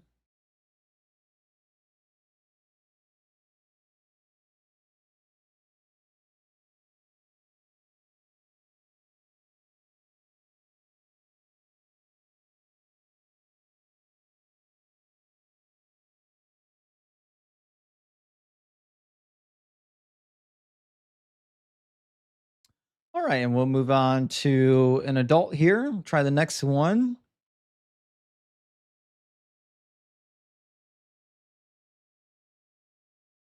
Oh, sorry about that, guys. I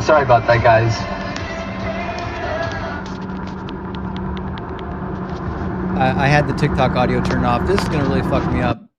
I can't. I changed my audio setup Hello? a little bit between now and the last stream, which is why I have to keep going back and forth between the audio. But trust me, you guys didn't miss anything. Is it Lean or Leanne? Lean. My last name's McLean, so I just reversed it. Lean. Okay, Lean is fine. Okay, Lean. Are you a believer and are you over 18? Yes, sir. Okay. And what I'm God do you both. believe in? God of the Bible. Okay. What would be the most compelling evidence or argument for the Bible God being real? I would say love. Are you driving the right now, Bible Lean? said- No. Why does it sound like you're driving? It sounds like you went over a bump. Oh, no. You know, liars go to a lake of fire, Revelation 21, right? Yeah, that's true.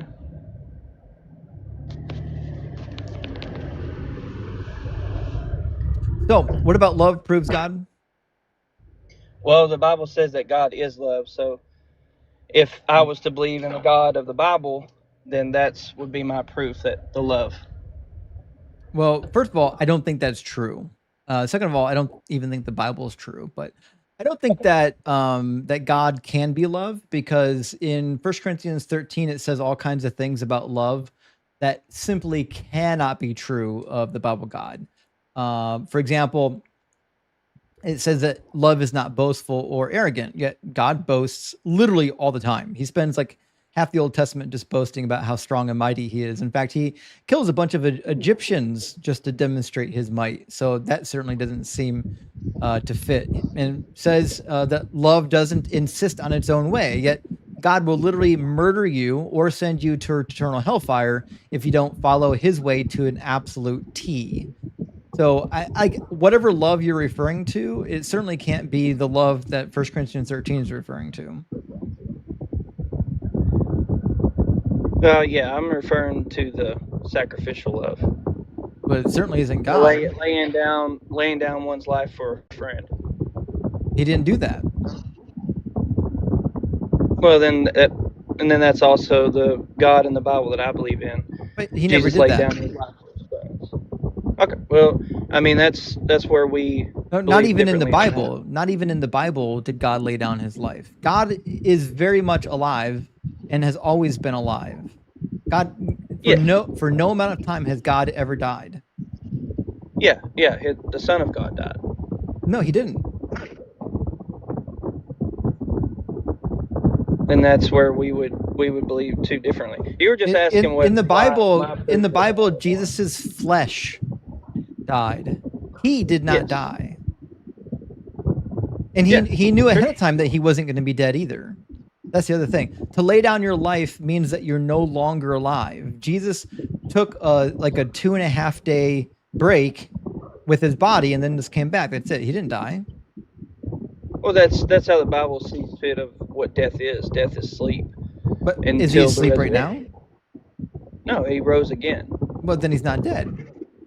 Yeah, but so then he didn't die for us. No, his physical body, just like when we die, we're asleep until the resurrection. His physical body did die, but then he was resurrected, just like when we are to be resurrected. But like our physical body, the death that we will go through when we die, that's meaningless. Went through that same thing. If you're an eternal being, giving up your body for 2 to 3 days is nothing. That's meaningless. That's not a sacrifice. I mean, I wouldn't want to go through what the Bible describes of what he went through. Shit, if I was an eternal being, if I was God and I knew I'd come back after 3 days, I'd do it once a month. I don't give a shit. I don't know. That'd be hard. Why? I mean, you're a God. Yeah, it still would be hard. But still, if he's a human, just like we are human in that moment, it's still hard. We all fear death, and that's why not fear God. God doesn't fear death. Well, he was so anxious in the Garden of Gethsemane that he was like sweating. I mean, that to be that grieved and to say, "Hey, I want this cup to pass from me," but your will be done, not mine. I mean, that shows anguish and fear of what is to come. And then the angels came and actually ministered to him and gave him strength like that. He was weak in the flesh, but he was strong in the spirit. What you're doing now is demonstrating that the Trinity is illogical. Yes, yeah, I'm not. Oh, so you're God, not a Trinitarian? Father, oh shit. Well, big W. We agree on something. Okay, the Trinity is the most illogical nonsense ever. Okay, the problem you have then is you're a polytheist now. I wouldn't say polytheist. I would more say, okay, God is a spirit.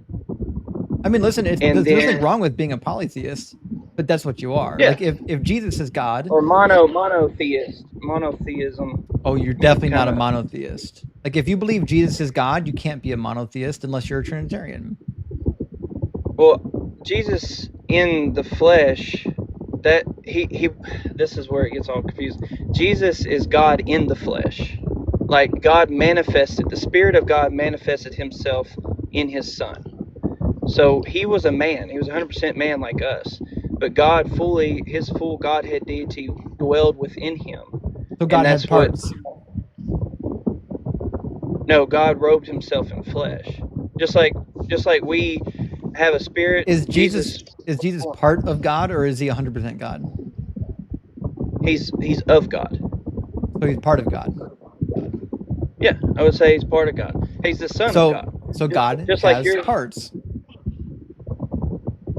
Yeah, just like in the Bible, it talks about his hand reaching down, like symbolisms in his word. The word became flesh. Are you aware of the heresy of partialism in Christianity? Well, most Trinitarianism, which is the bulk of Christianity, would say that being a oneness in Christianity is a heresy. So yes. Are you Pentecostal? Are you UPC? I would not say UPC, no, but I would say yes. I have. But you're oneness. Yeah. So you believe in modalism then? It'd be more. Yeah, that's what the Trinitarians say. Yeah, they would say modalism. Yeah. Okay. So modalism has got its own problems, right? So, for example, who was Jesus praying to when he was on the earth? Well, the man Christ Jesus was praying to his Father. No, that's not what modalism teaches. Modalism is that God takes on various forms at different times. So at one point, he's like the God of the sky up in heaven. At another point, he's Jesus on the earth. Right? That's what modalism changes forms at different times, right? Which means if modalism is true, then when Jesus was on the earth, there was no God up in heaven. Jesus was just praying to the air. Yeah.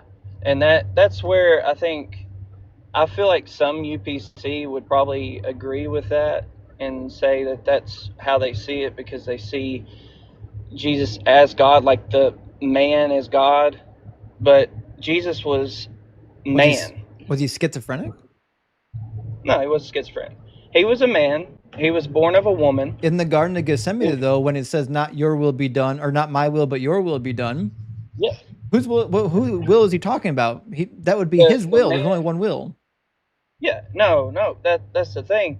He was 100% man. He had a body, spirit, and soul. He was born of a woman, just like we are. You're right, but who is he talking to? His Father. But in modalism, there's no Father in heaven when Jesus is on earth. That's what modalism is. Yeah, that I'm not modalism. Okay, so you're not Trinitarian, and you're not modalism. So what are you? I'm the one that believes that God the Father, or God the Spirit, the one Spirit of God, because God is Spirit. According to the Bible, God is Spirit. That one Spirit conceived through the woman, the Son of God. Just like we have a son or whatever through woman, his father was the one Spirit of God, and he was raised, grew up, and then his Father, the one Spirit of God, came and manifested himself in his flesh. So God knocked up Mary to give birth to himself? I mean, that's a weird way of saying it, but yeah. So God knocked up his own mother? Not necessarily knocked up. I mean, there wasn't any like sexual pleasure, I would say, in that, but But in that case, yeah, basically. So God impregnated Mary with himself. However the process worked, I don't know exactly how the process worked, but it said that the Spirit hovered over her, and what was conceived was a holy thing, and you shall call him the Son of God. Just because he so was God has conceived. three parts, right? God the Father, right? God the Father, God the Son, and God the Spirit. Three parts, right? I mean, according to Trinitarianism, yes. Well, no, Trinitarians don't believe in partialism. In Trinitarian doctrine, Jesus is 100% God. In partialism, Jesus is a part of God. Yeah, just like my son has a part of me. Okay, Like so you're a partialist then. He is I said, there's so many out there. I guess, I mean, partialists, the way I see it is that Jesus is of God. He's the Son of God. That means that he is of God. But He he's a came part of from God, right? He's the body. You know, Paul says that Jesus is the visible image of the invisible God, right? So that means he's Yeah. the part of God that is visible. He's the body of God. Yes. Yeah, he portrays everything as a son, what the Father resembles. So just like I would want my son to resemble and to reflect who I am. If I was to teach and raise my child and give all of me to my child, I would hope that he would reflect everything that I'm about. And I think that's how I see that scripture, is that he is the visible image as a son. He's the visible image of what the Father's heart is all about. Okay, so you're a partialist then, right?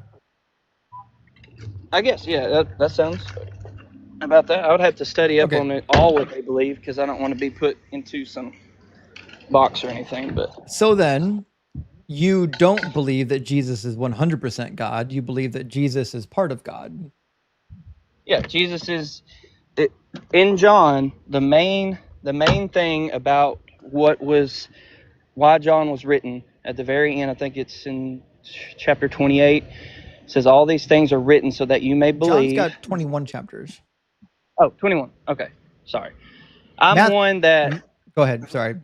Yeah, I'm one that knows what's in there, but I can't say, hey, it's here and here. But I know it's at the end of John, and he says, hey, all these things are written unto you so that you may believe that Jesus is the Messiah, the Son of the living God. Yeah, you nailed it. That's the end of John.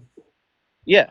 So that's the whole. That's why I don't like how Christianity, the oneness and Trinitarianism and modalism, they argue things that don't even need to be an argument, because all you need to see is that. I think we haven't finished the discussion about partialism yet. We're still trying to hammer down. So if Jesus is a part of God, being the body of God, right? Then where was Jesus before he was born?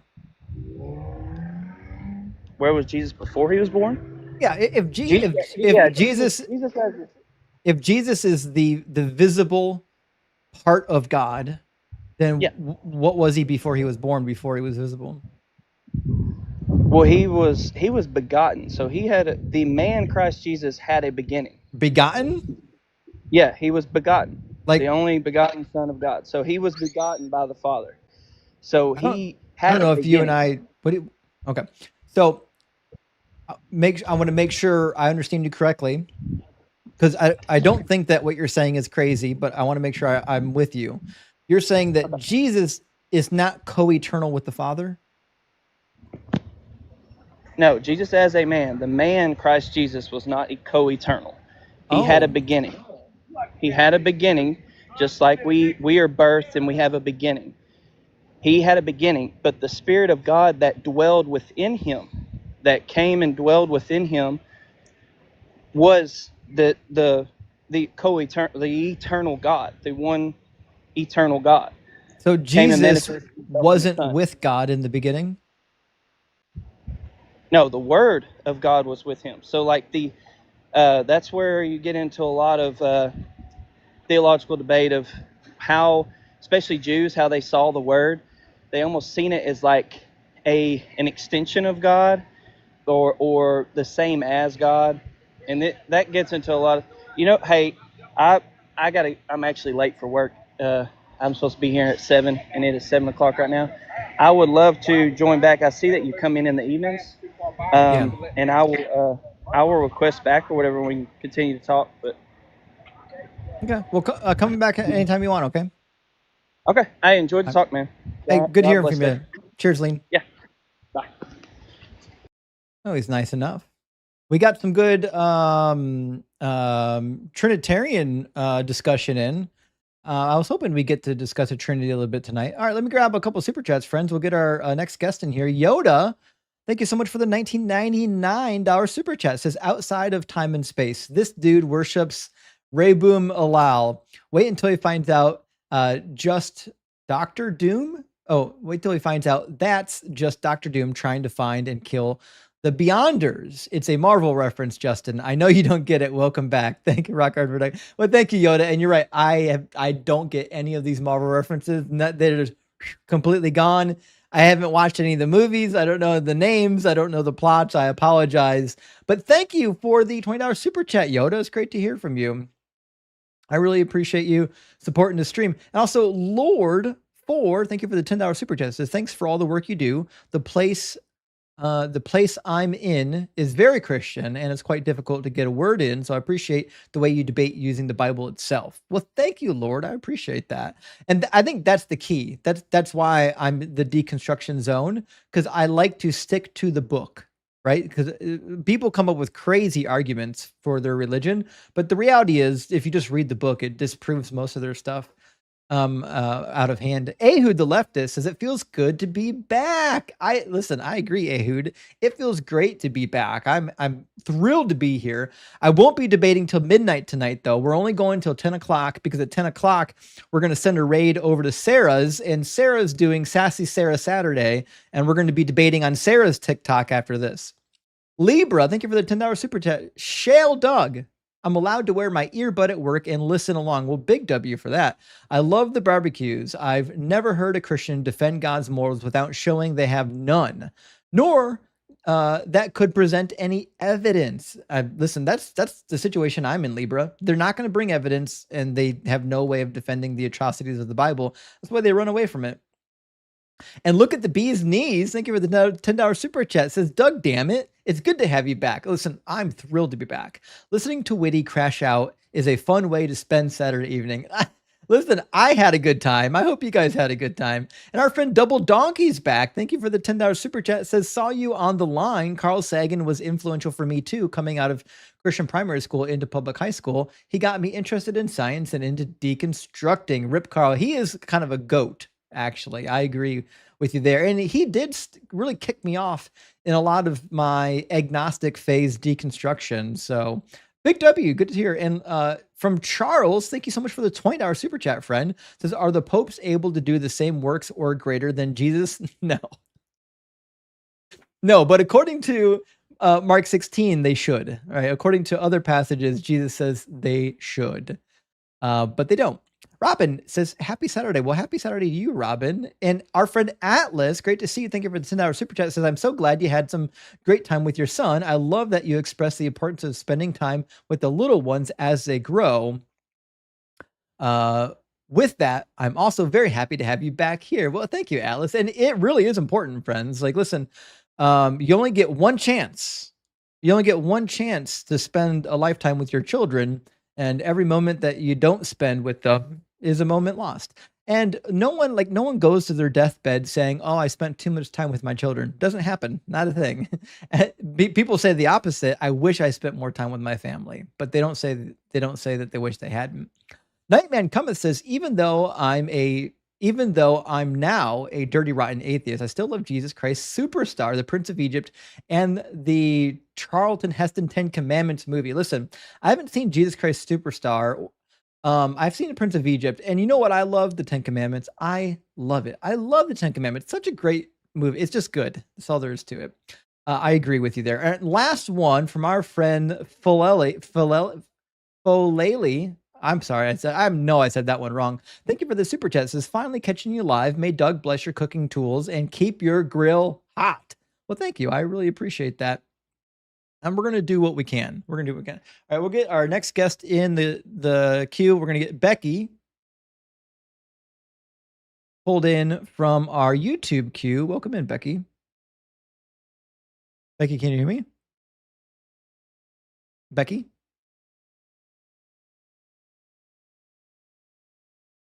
Becky? Are you with us? Becky? I don't know if Becky's connected anymore. Okay, well, sorry about that. We'll get Dr. Jonathan next in the queue, and we'll try the next one. How you doing, Dr. Jonathan? Doing well. How about yourself? Doing well. Thank you for asking. Dr. Jonathan, are you at least 18, and are you a believer in some kind of a God? Yes, sir. Cool. And which kind of a God do you believe in? So I hold that Yahweh is the true L of the universe. Okay. Are you a Jew or a Christian? Neither. Okay. I'm not affiliated with any religious organization. Just a believer in the Abrahamic God. Yes, I hold and know that Yahweh is true. Do you think that Jesus is a part of the Godhead? Yahshua is Yahweh in shape and form. So you think Yeshua is the visible image of the invisible Yahweh? So Yahweh being spirit, spirit being the source, substance, limits, and bounds of everything, spirit being invisible, Yahweh taking on shape and form. That form is known as Elohim and called Yahshua, for the salvation of Yahweh, because it gives man an understanding of Yahweh. Well, it'd be Yeshua, but that's neither here nor there. So, the God, the Father, is a spirit. Is spirit, not a spirit. Yeah, the Holy Spirit is spirit. The Holy Spirit is a term, or the Holy Ghost is a term to reference to Yahweh, who is spirit in shape and form, and that shape and form which is seen by divine vision or revelation. Right, but when it says the Spirit of God, is the Spirit identical with the Father, or does it have distinction from the Father? No, the Spirit is another term, as we say, the ghost, the spirit, the form. It's just referring to a metaphysical form. The spirit of Yahweh is Elohim. Okay, so there's no difference between Yahweh and the Spirit of God. There's no difference between Yahweh and Yahweh in shape and form. That's why it said it pleased the Father that in that form would dwell the fullness of the Father, or that is the Father himself in shape and form. Sure, yeah, but the Bible says God is spirit. Okay, and the Holy Spirit, also referred to as the Spirit of God, just means the same thing? The Holy Spirit is a reference to several things. The understanding of Yahweh, the embodiment of the understanding of Yahweh, Yahweh in shape and form. So just so that's clear. Yahweh is spirit. Yahweh taking on shape and form. Do you believe in the can New refer to that as Testament? the spirit itself. I believe the biographies of the Messiah written by Matthew, Mark, Luke, and John, and the letters of admonition and correction to the various assemblies by the apostles. And I do hold them as true documents. Yes or no? Do you believe in the New Testament?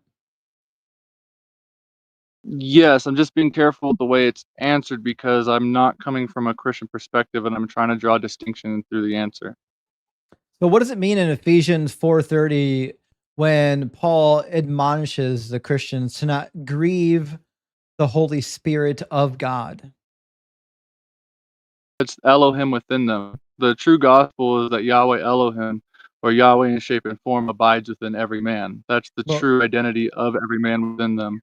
The spirit of Yahweh. 4:30 doesn't say Elohim. The spirit, and that's again because the names have been taken out. So the reference of what's being talked about is in Ephesians 4, I believe at the beginning, is also where Paul says there's only one body, one spirit, one Yahweh, a Father of all, who is above all, through all, and in you all. So with that premise of Yahweh, who is spirit, taking on shape and form, and that form being within the man, that is who you should not grieve. Do you know The what a true you genitive within is? you can express it. It's a linguistic feature. A genitive implies possession. Like, so I would say the pen of Justin, right? It Mhm. tells you that the pen is belonging to me or has some reference to me, right? So what we find in Mhm. Ephesians 4:30 is a genitive, the Holy Spirit Mhm. of God. It's something that Mhm. belongs to God, which means Mhm. it's a part of the Godhead or the Trinity, right? It's part of his supernal nature, yes. I should state that Yahweh, who is spirit, has two manifestations: the There we intermediate, go. the We finally got there. Okay, so two in your belief manifestations. system, you believe there are two spiritual manifestations, one the Holy No, Spirit, one the Father. no. Then Again, there's only Yahweh, who is one. spirit. Yahweh, spirit has two manifestations: the What's your metaphysical PhD and the in? physical. It's a doctorate from the Institute of Divine Metaphysical Research. Yeah, that makes a lot of sense now. Cool. Okay, so what does it mean in John 16:13 through 14, when it says, but when he, the Spirit of truth, comes, right? He will guide you in all truth, for he will not speak on his own authority, but he will speak whatever he hears and will tell you what is to come. He will glorify me because he will receive from me what is mine, and I will tell you. So the the spirit of truth that is expected to come is going to be receiving something from somebody else, which means it must have some distinction in its who it's talking to, who it's receiving information from. And this is what I'm trying to express with Yahweh being spirit and spirit Yahweh taking on shape and form. That shape and form operates through the physical. That shape and form is within every man. Being within every man, that's the spirit within every man. That's the spirit being sent into man.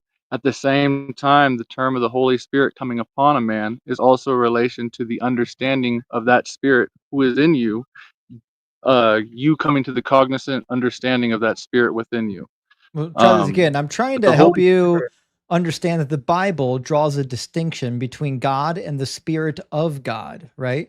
So that's why it says in John 16 that the Spirit will not speak on his own authority, meaning the Spirit has a different authority than God himself. no.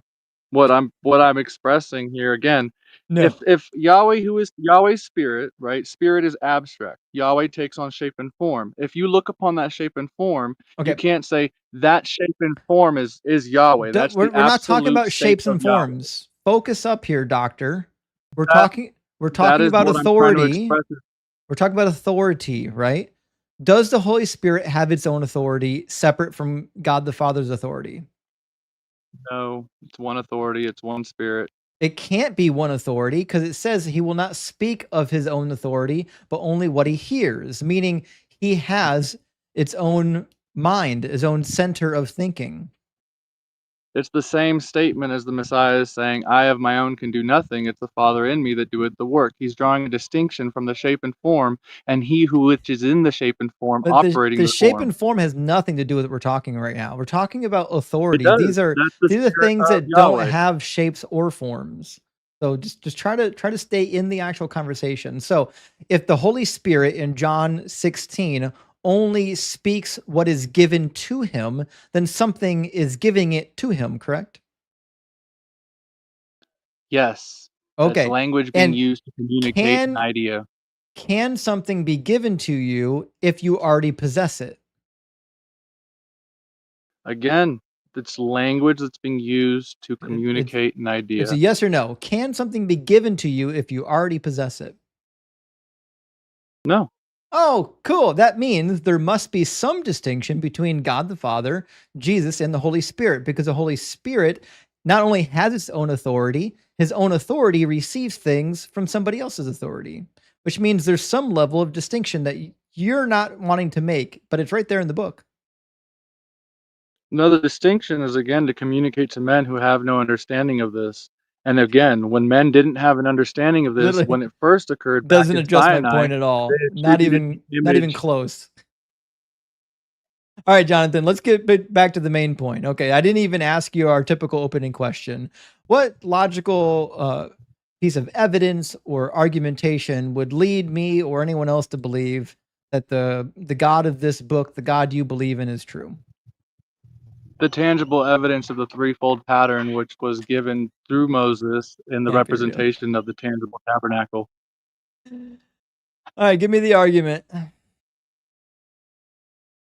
Again, Moses was told to build the tabernacle according to the pattern he was shown in the mount. The pattern, which is shown through the tangible tabernacle, is the pattern for the construction and composition of everything in the physical universe. It So by absolutely observing is the not. physical, What do you think the physical it universe is is made out of? atoms. Do you understand that there are subatomic parts? Yeah, there's subatomic Okay, parts and to atoms. what are these Quarks, subatomic particles?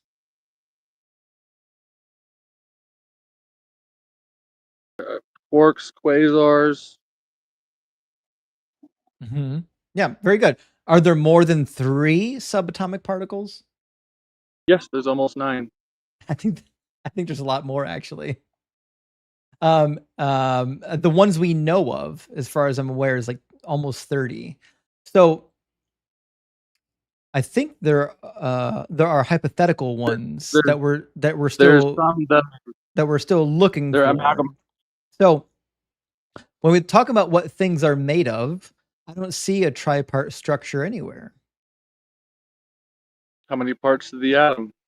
Proton, neutron, electron. Yes, each individual part is comprised of other subatomic particles. Every atom has more than just 3 items. Protons, neutrons, and electrons How many comprise of the each? atom. It doesn't matter. Okay, so everything is made up of hundreds of items, because the atom isn't the smallest particle, neither is the proton and the electron. There are other fundamental particles.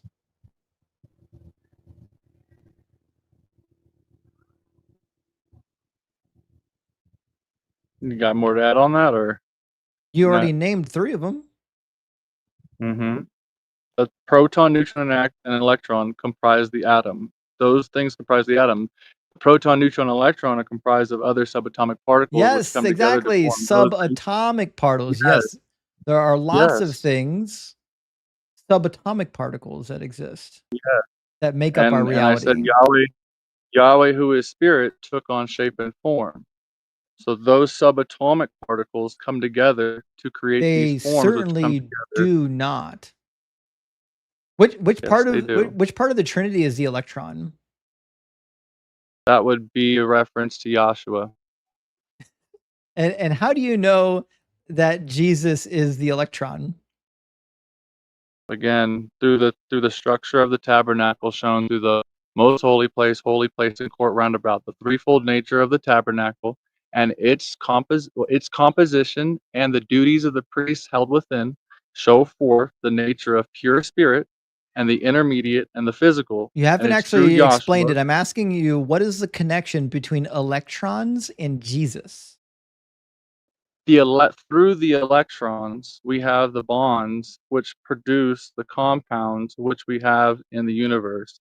Through the bonds of valence electrons, through elements, create our compounds, and the compounds construct the universe, or are the what we see in this physical universe.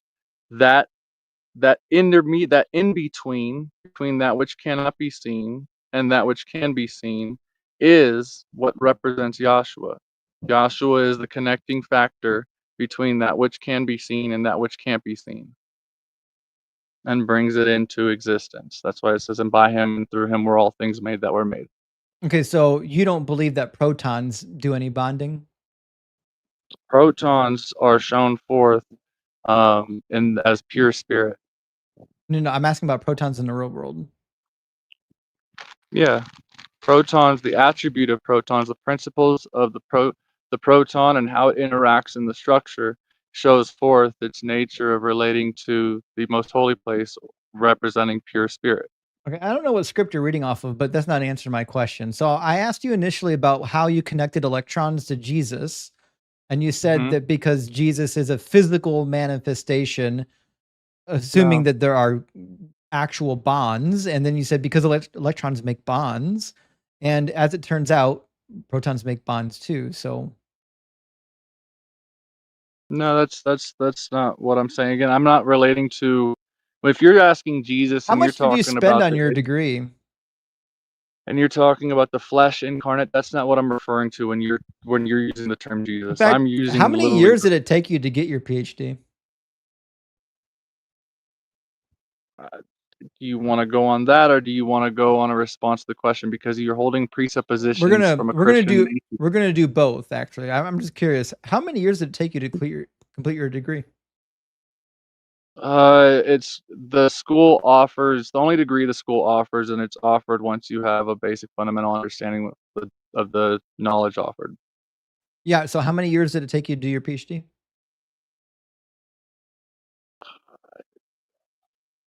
I don't know. I got it around. It was given to me 10 years after the fact. It took you 10 years to do it.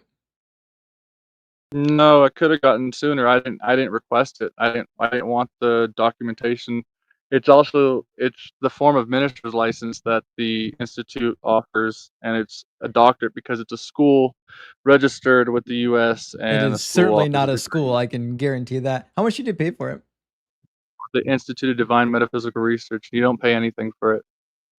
Yeah, that makes a lot of sense. Okay. So back at the bar, you're trying to say that there's some sort of a tripart structure that demonstrates the truthfulness of the Trinity, I suppose, at this point, and you haven't really No, demonstrated that there's a tripart structure that points to a Trinity. it's not a trinity. Again, Yahweh is spirit. Spirit has two You manifestations. can call it anything you want to. You're saying there's a tripart structure that points to some sort of other tripart structure.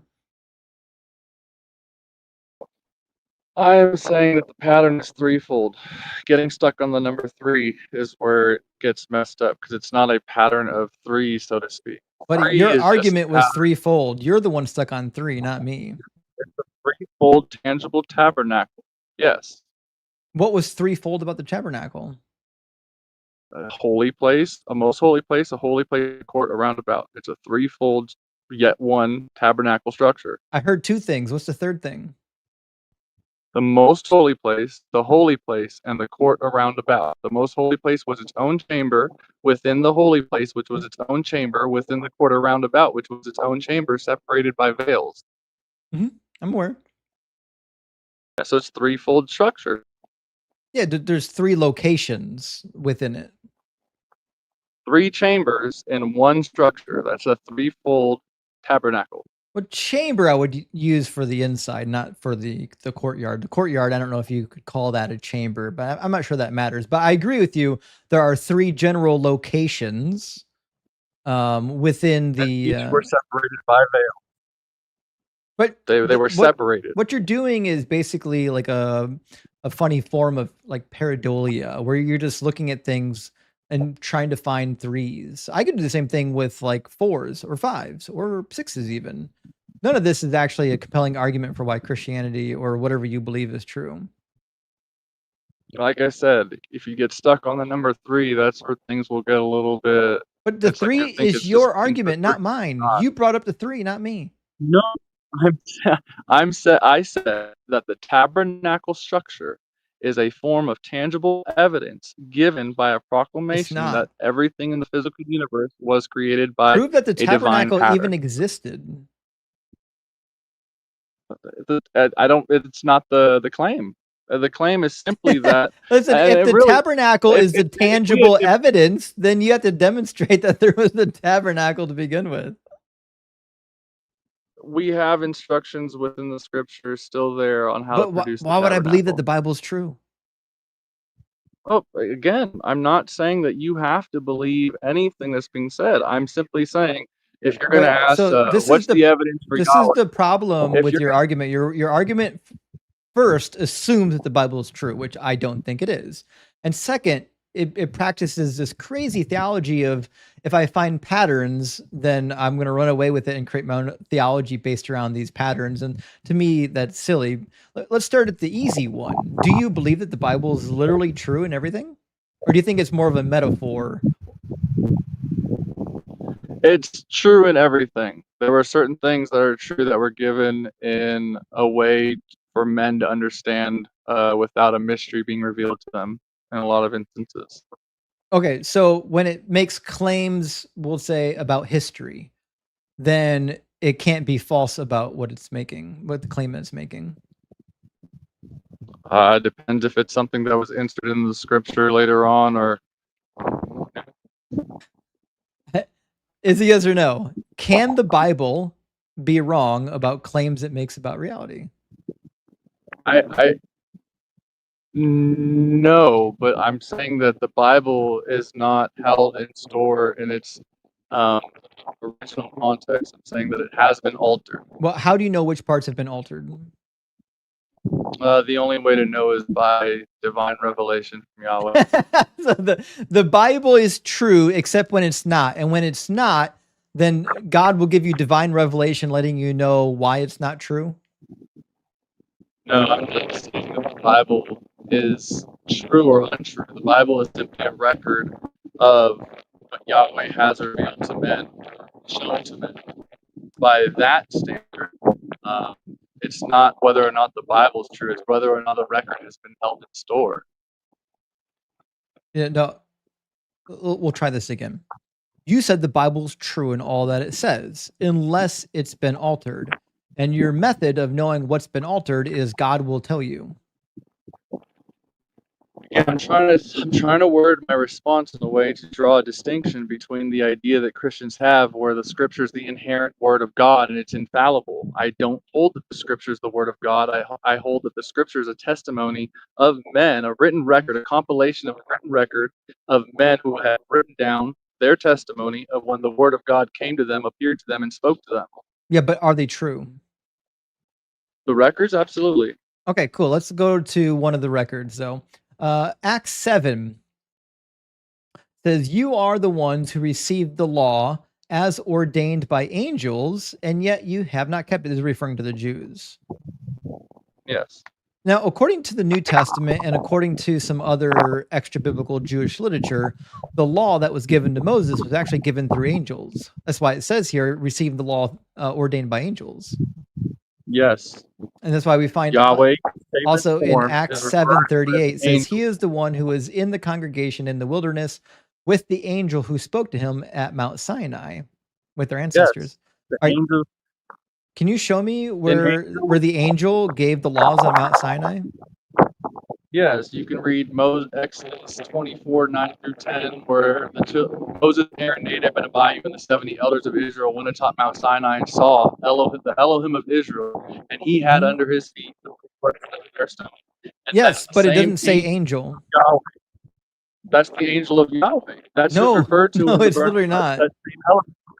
If you pull up Exodus 3, it says the angel of Yahweh was in the midst of the burning bush, and it said, and Yahweh spake unto Moses, and Elohim said.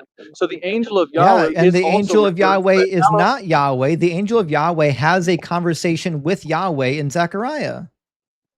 And in Exodus 3, you can see that the angel of Yahweh and Elohim are both terms for Yahweh.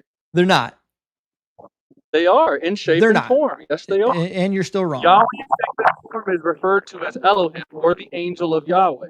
Yahweh has a conversation with the messenger in the book of Zechariah. If Yahweh is the messenger, he can't have a conversation with the messenger. He is the messenger in the burning bush. So he has a conversation with himself? Yahweh is appearing in shape and form. Does Yahweh have a conversation with himself?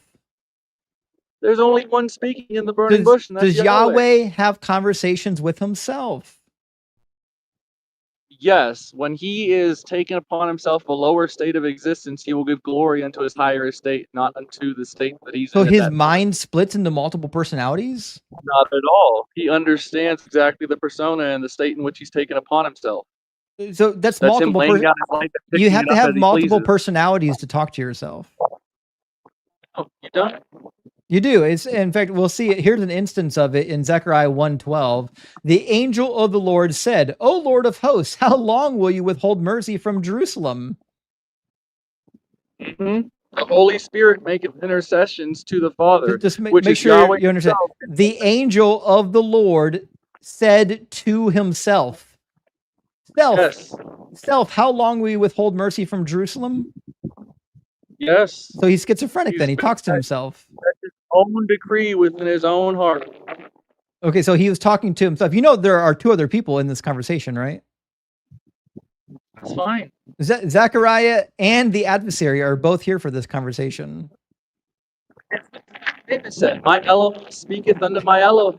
So then he talks. speaks to So then Elohim. he talks to himself. He is fully aware he's all that exists. So make sure, yes or no, God talks to himself. Absolutely, he knows he's the only one to talk to. Okay, just so you know, in 2025 we lock people up that do that. That's fine. Like we put them in like little white coats and strap their arms behind them and put them in padded rooms sometimes if they're dangerous. I'm aware. Okay, just making sure you're doubling down on God being schizophrenic. That's fine. Okay, so I am not saying now schizophrenic. He's not talking. He doesn't believe there's other voices he's talking to. He knows he's all that exists. It would be actually mental insanity of his own part if he's all that exists to think that there's something else for him to talk to. Yeah, I think talking to yourself is mental insanity. You've nailed it there. That's for real mental insanity is when you actually get to talk to yourself. And it would be a greater insanity to think that you have something else to talk to if you know you're all that exists. Why would you talk to yourself? You're all that exists. There's nothing else that words could be going to but you. You're not all that exists. There's a whole planet full of humans you could talk to. We're talking about Yahweh, who is spirit, who is all that exists. So Yahweh can't talk to humans? Again, he's talking to himself in the human. I asked you, can God talk to humans? What is a human? Well, you believe a human a human being is a biological entity that breathes air and processes blood and oxygen and consumes calories from the, or energy, as you might say, from the environment. So when the body is declared dead, it's no longer a human being? No, it's fertilizer at that point. Okay, good. So there has to be life within that body to constitute it as being a human being? No. Life isn't a thing that exists independent of anything. It's not a force. It's not an energy. It's not a thing. I agree there, because even when the body is decomposing, it has life within it, which is causes the decomposition. So we'll try something that doesn't require a Trinitarian pretzel. Have you read Hebrews before? Yes. Sure. Have you read the Old Testament? Yes. Yeah. According to the laws in the Old Testament, can you get forgiveness of your sins without blood? No. No. And that seems to coincide with what we find in Hebrews 9. It says, without the shedding of blood, there is no forgiveness of sins. So you agree with that statement? So Yes. how are they doing it in Leviticus 5:11 with flour? It says, if you cannot afford 2 turtle doves or 2 pigeons, you shall bring as your offering for the sin that you have committed 1/10 of an ephah of choice flour for a purification offering, and you shall not put oil on it or lay frankincense on it, for it is a purification offering.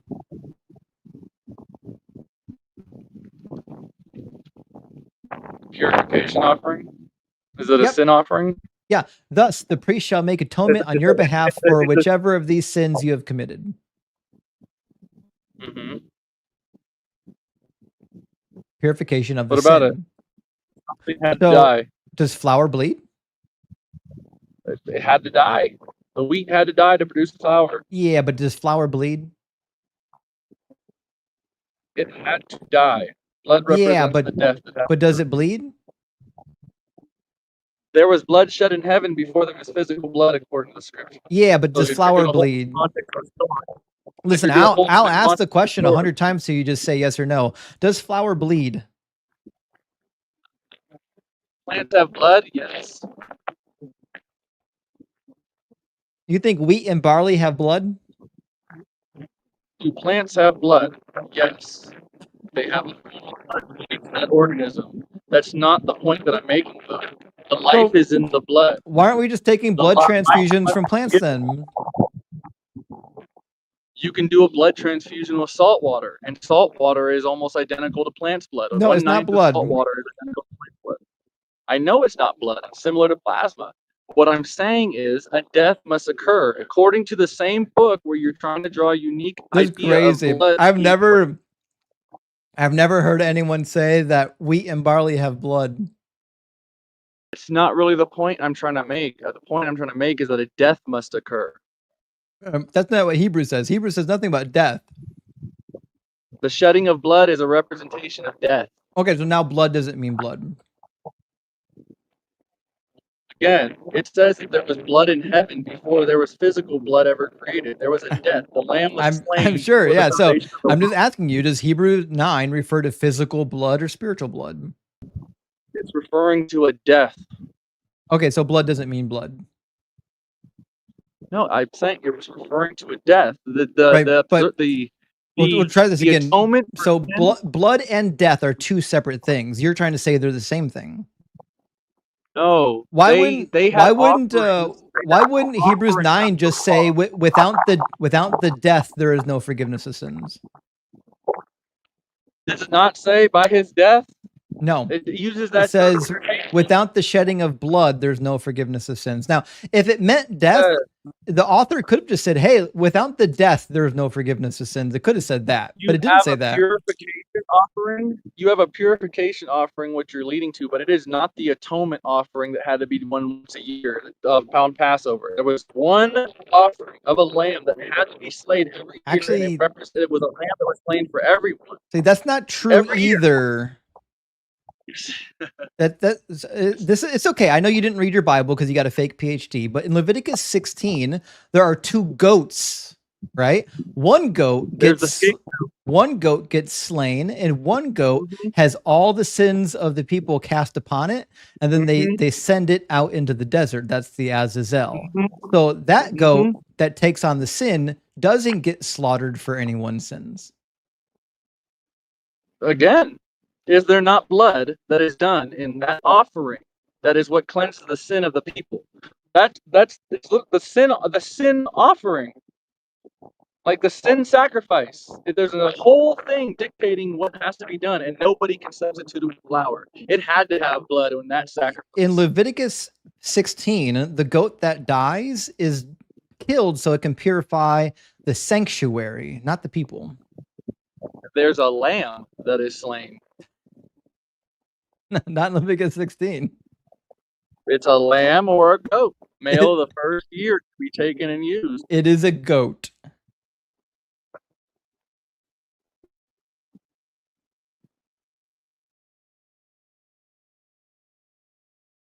Right up into that goat sacrifice, there's a lamb that is sacrificed. There's not. Called the Passover lamb. The Passover lamb and the Day of Atonement. Passover and Day of Atonement are two completely different time periods. I agree with you, and one precedes the other. Well, obviously, one always precedes the other because they're both on a cyclical timeline. That's irrelevant. They don't happen at the same time period. The point is, there's blood that is given, and it cannot be substituted for flour. The blood in Leviticus 16 is not for the sins of the people. It's for the purification of the sanctuary. The thing that takes away the sin of the people is the scapegoat, the one that carries their sin off. Once a year, the children of Israel had to congregate in front of the temple, and the priest had to sacrifice and do a sacrifice of blood and go into the most holy place once a year, and only that time of the year, to sprinkle blood on the Ark of the Covenant. And when he sprinkled that blood, exactly. Elohim would appear between the wings of the covenant, and when the bells on his skirt, no, there's no bells. That's not in the Bible. The whole children of Israel. That's not in the Bible. He has had the hem of his garment. That's small bells. Not in the Bible. I'm not talking about a string where he pulled a bell. Yeah, you're making all that up. You can read in the construction of the tabernacle, the Show priest me. garments, Show and all me. that. Show me in the And that was his Bible. garment. Show me in the Bible where it says that they tie a bell to people. I can't get out of the thing on my phone Yeah, to pull a Bible because scripture. you're lying. You're making things up. This is something that they did during Jesus's time period, and it had nothing to do with God's commandment. Again, I am not talking about the Talmudic idea of That's where it comes from. And all that stuff. I am talking about how the priest's garments were. The priest's garments had small bells on the tassels. On the hem of his garment. It had bells and tassels. Tassels and bells are not the same thing. When he moved through the most holy place, they knew he was moving because they could hear the small dingles of the bells. The other priests could. Show me that passage where it says that they had bells on their tassels. Again, I can't pull it up right now because if I close this browser and try to access something else, it'll close it out entirely. Because it doesn't exist. I told you, all you have to do is look at the construction of the priest's garments, the garments of mercy. And there are no bells on their garments. Okay. The whole point I'm making is that there was a sacrifice of blood that signaled the atonement for Israel once a year, and it was mandated to be done with blood. That is why Hebrews 9 starts with Paul going into how the priest offered blood once a year in the most holy place, and how the Messiah now offers blood once for an everlasting offering. That's how Hebrews 9 starts. So if you draw the distinction of how it starts with how it ends, you'll get a complete comprehension of what's actually being talked about. Have you actually read the entire Bible? Because it sounds like you haven't. Yes, I have read the entire Bible several times in my life. And the first few times, I had no understanding of any of it. Yeah, it sounds like you still don't. Okay, so back at the bar, I forgot how we got on the sidetrack of bells. I was showing you that the blood had to be given. You were saying that this offering of a flower to do a purification. Right, the blood. That's right. Okay, so we're back on Leviticus 16, right? And you were saying something about a lamb, but there's no lamb in Leviticus 16. I am saying that offering had to be done. An offering of atonement through blood had to be done, and it could not be substituted with flour. I'm saying the reason why flour that's a different ritual. And I'm saying that flour constituted as an offering that was valid right then and there because it's still a representation of a death. For sin, yes. So you can get forgiveness of your sins without the shedding of blood. Yes, you cannot. No, you can, because flour doesn't bleed. There was a purification offering where they could purify themselves after they've committed a sin, but the sin was not fully forgiven till the Day of Atonement, when all the sins of the people were atoned for through that blood sacrifice. The Bible definitely doesn't say that. That is what the Day of Atonement was for. Nope. Nope. What is the Day of Atonement? It's to purify the temple and to cleanse the corporate sin of the people. All the sins of the people. No, the corporate sins of the people, not the individual sins of the people. What time period? The corporate. What's the time period given? What's the explanation of time period for the sins that are forgiven? Because it says what sins are forgiven through that Day of Atonement. The corporate sins of Israel. That's why they confess the sins of. They confess the sins of Israel over the scapegoat. The scapegoat, which isn't executed or murdered, takes the sin away. And what is it that it's supposed to, the Day of Atonement is for? For all the sins of that year. It's for the cleansing of the temple. It's for the cleansing of the temple. People. The scapegoat, yes, not the sacrificial goat. Again, it's all part of the Day of Atonement. Yes, there was a scapegoat. Did not Barabbas get released? Did the scapegoat get murdered? But you can't focus. We're talking about Leviticus 16. I need you to stay on track. We're not talking about Barnabas. We're not talking about Barabbas. We're talking about the scapegoat in Leviticus 16. In Leviticus 16, who takes the sin of the Israelites? I agree with you that the sin was placed on the scapegoat. Is Barabbas the scapegoat? He was the scapegoat in the sense what had happened with the Messiah. So Barabbas took the sins of the Israelites and all the people of the world? He was the scapegoat. Oh shit! Hail Barabbas! Hail Barabbas! No wonder they wanted to free that motherfucker. He was the real Messiah. Again, who was the one who went and gave his blood? But What blood? I just want to make sure we're clear here. You're saying that Barabbas is the scapegoat, but the scapegoat doesn't get murdered, doesn't get their blood shed. The sins are taken off the people, placed on the scapegoat, but there still has to be a sacrifice to forgive the sins. The scapegoat's not murdered, though. Skylar, thank you for the again. There still has to be a sacrifice for the sins. The Messiah still died for Barabbas. The sacrifice for the sin actually happens before the two goats. The first goat, yes, the first goat is there to purify the temple. Prior to the first goat being sacrificed, what do they sacrifice? Do you know what's in the chapter? I don't think you've actually read it. There was a lamb or a goat of the first year taken and its blood sprinkled on. Does not say altar. Lamb. There is no lamb in Leviticus 16. The preparation of the entire thing. There is no lamb in Leviticus 16. That's the one where you were quoting the flour, right? That's Leviticus 5. Okay. In Leviticus 16, the Day of Atonement, there is no lamb. There's a bull. There is a bull, and then there are two goats. Mm-hmm. Not a single lamb in there. And the blood of that goat is what? Which one? One of them gets killed and one of them doesn't. Like I said, the sin gets placed on one and one is used to purify the sin. Which one? Which one is for the sin? Which one is for the sin? The one that's slain and whose blood is used to sprinkle on the Ark of the Covenant. No, the sin is placed on the second goat. Again, the blood that forgives the sin is the blood that was from the animal that was sacrificed, sprinkled upon the Ark of the Covenant. And when Elohim appeared between the wings of the cherubim, they knew that the sacrifice was accepted. The first goat that gets killed is to purify the temple.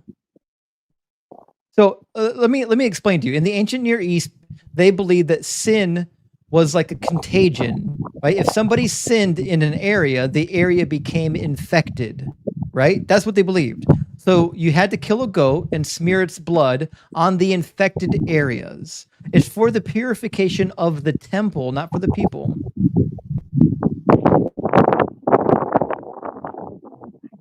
And the sprinkling of the blood on the altar. Yeah, that's part of the temple. That is for the forgiveness of sins. It's not. It's for the purification of already committed sins that have spread to the physical location that they're residing in. The sins are cast, the sins of the people, the sins that are residing on the people currently are cast onto the scapegoat.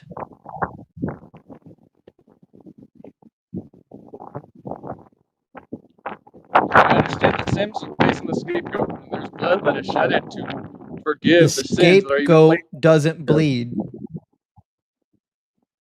Again, Barabbas did not bleed. The Messiah bled for him. There is a scapegoat, and there is blood shed to forgive those sins which are placed on the scapegoat. Is Jesus the scapegoat or not? I told you Barabbas was a scapegoat in that issue. Is Barabbas is the purification for anyone's sin?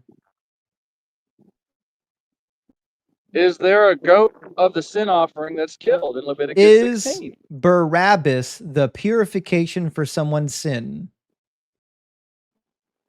Again. Yes or no? Is Barabbas the purification for somebody's sin? Again, the sins were placed upon him. Yes or no? He was the scapegoat. Yes or no? Is Barabbas in the New Testament taking on anyone's sin? No, but I'm telling you, then he's not a scapegoat. He has nothing to do with Leviticus 16. Did the scapegoat know it was the scapegoat? They didn't know it was taking on It the doesn't sins of matter. people, It or still was had just a goat that it came and still was let out? it still had a function.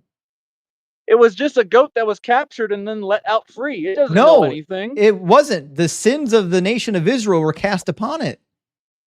So now the scapegoat knows that it's a scapegoat. It knows that sins are placed upon it. Its knowledge is irrelevant. What's happening here is a function. The function of the scapegoat is to take the corporate sin of the people and take it far away from the camp. That's why it says, when he has finished atoning for the holy place and the tent of meeting and the altar, he will present the live goat. Then Aaron shall lay both his hands on the head of the live goat and confess over all the iniquities of the Israelites and all of their transgressions, all of their sin, putting them on the head of the goat and sending it away into the wilderness. The sin of the people are placed on the scapegoat, which means Barabbas can't be the scapegoat if he didn't take on anyone's sins. And what happens with the goat of the sin offering? We're not talking about that. We're talking about the scapegoat, Jonathan. That's part of the same thing. We'll try this again. Are the scapegoat and the first goat the same goat? No, there's two different goats that are being used. Is one of them representative of Jesus and one of them representative of Barabbas? Yes. Okay, which one is representative of Barabbas? The scapegoat. Okay, and does the scapegoat take anyone's sins? The scapegoat has the yes sins placed or upon no? Does the scapegoat take anyone's sins?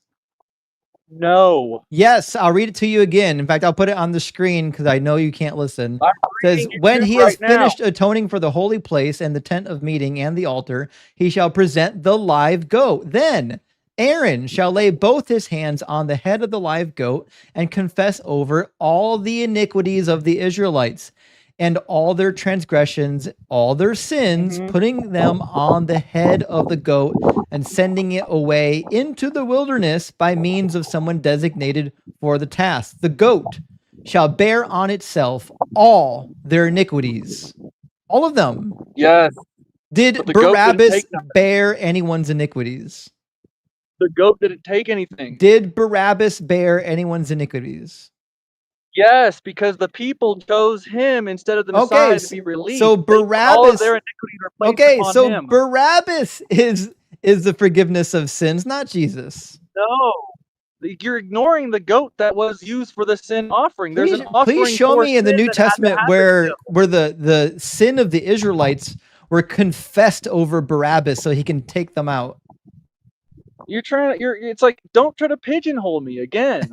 Don't try to read the text precisely. Don't call into question my loosely held metaphorical views. No, you read the text exactly. You keep centering on the scapegoat when there's two goats. You keep trying to say that because one of we're the goats talking used about to the purify scapegoat temple. right now. We're You are talking. saying that one of the We're goats talking. used to purify the temple. That's not true. Hey, fake One of the doctor. goats is a We're talking scapegoat. about one of the goats right now. One of them. One of the goats takes all of the sins of the people, which means if Barabbas is the scapegoat, that means Barabbas took all of the sins of the people, which means the Bible's not true when it says that Jesus took all of the sins of the people. He cleansed all the sins. It says he took them on himself. Yes. So then he didn't. He's the scapegoat and Barabbas is not. Bro, it's both. He's not. It can't be both if Barabbas is one of them. That's him as a scapegoat, and that's him as the goat getting slain. Okay, so Jesus is both goats. He's all of it. So then Barabbas is nothing.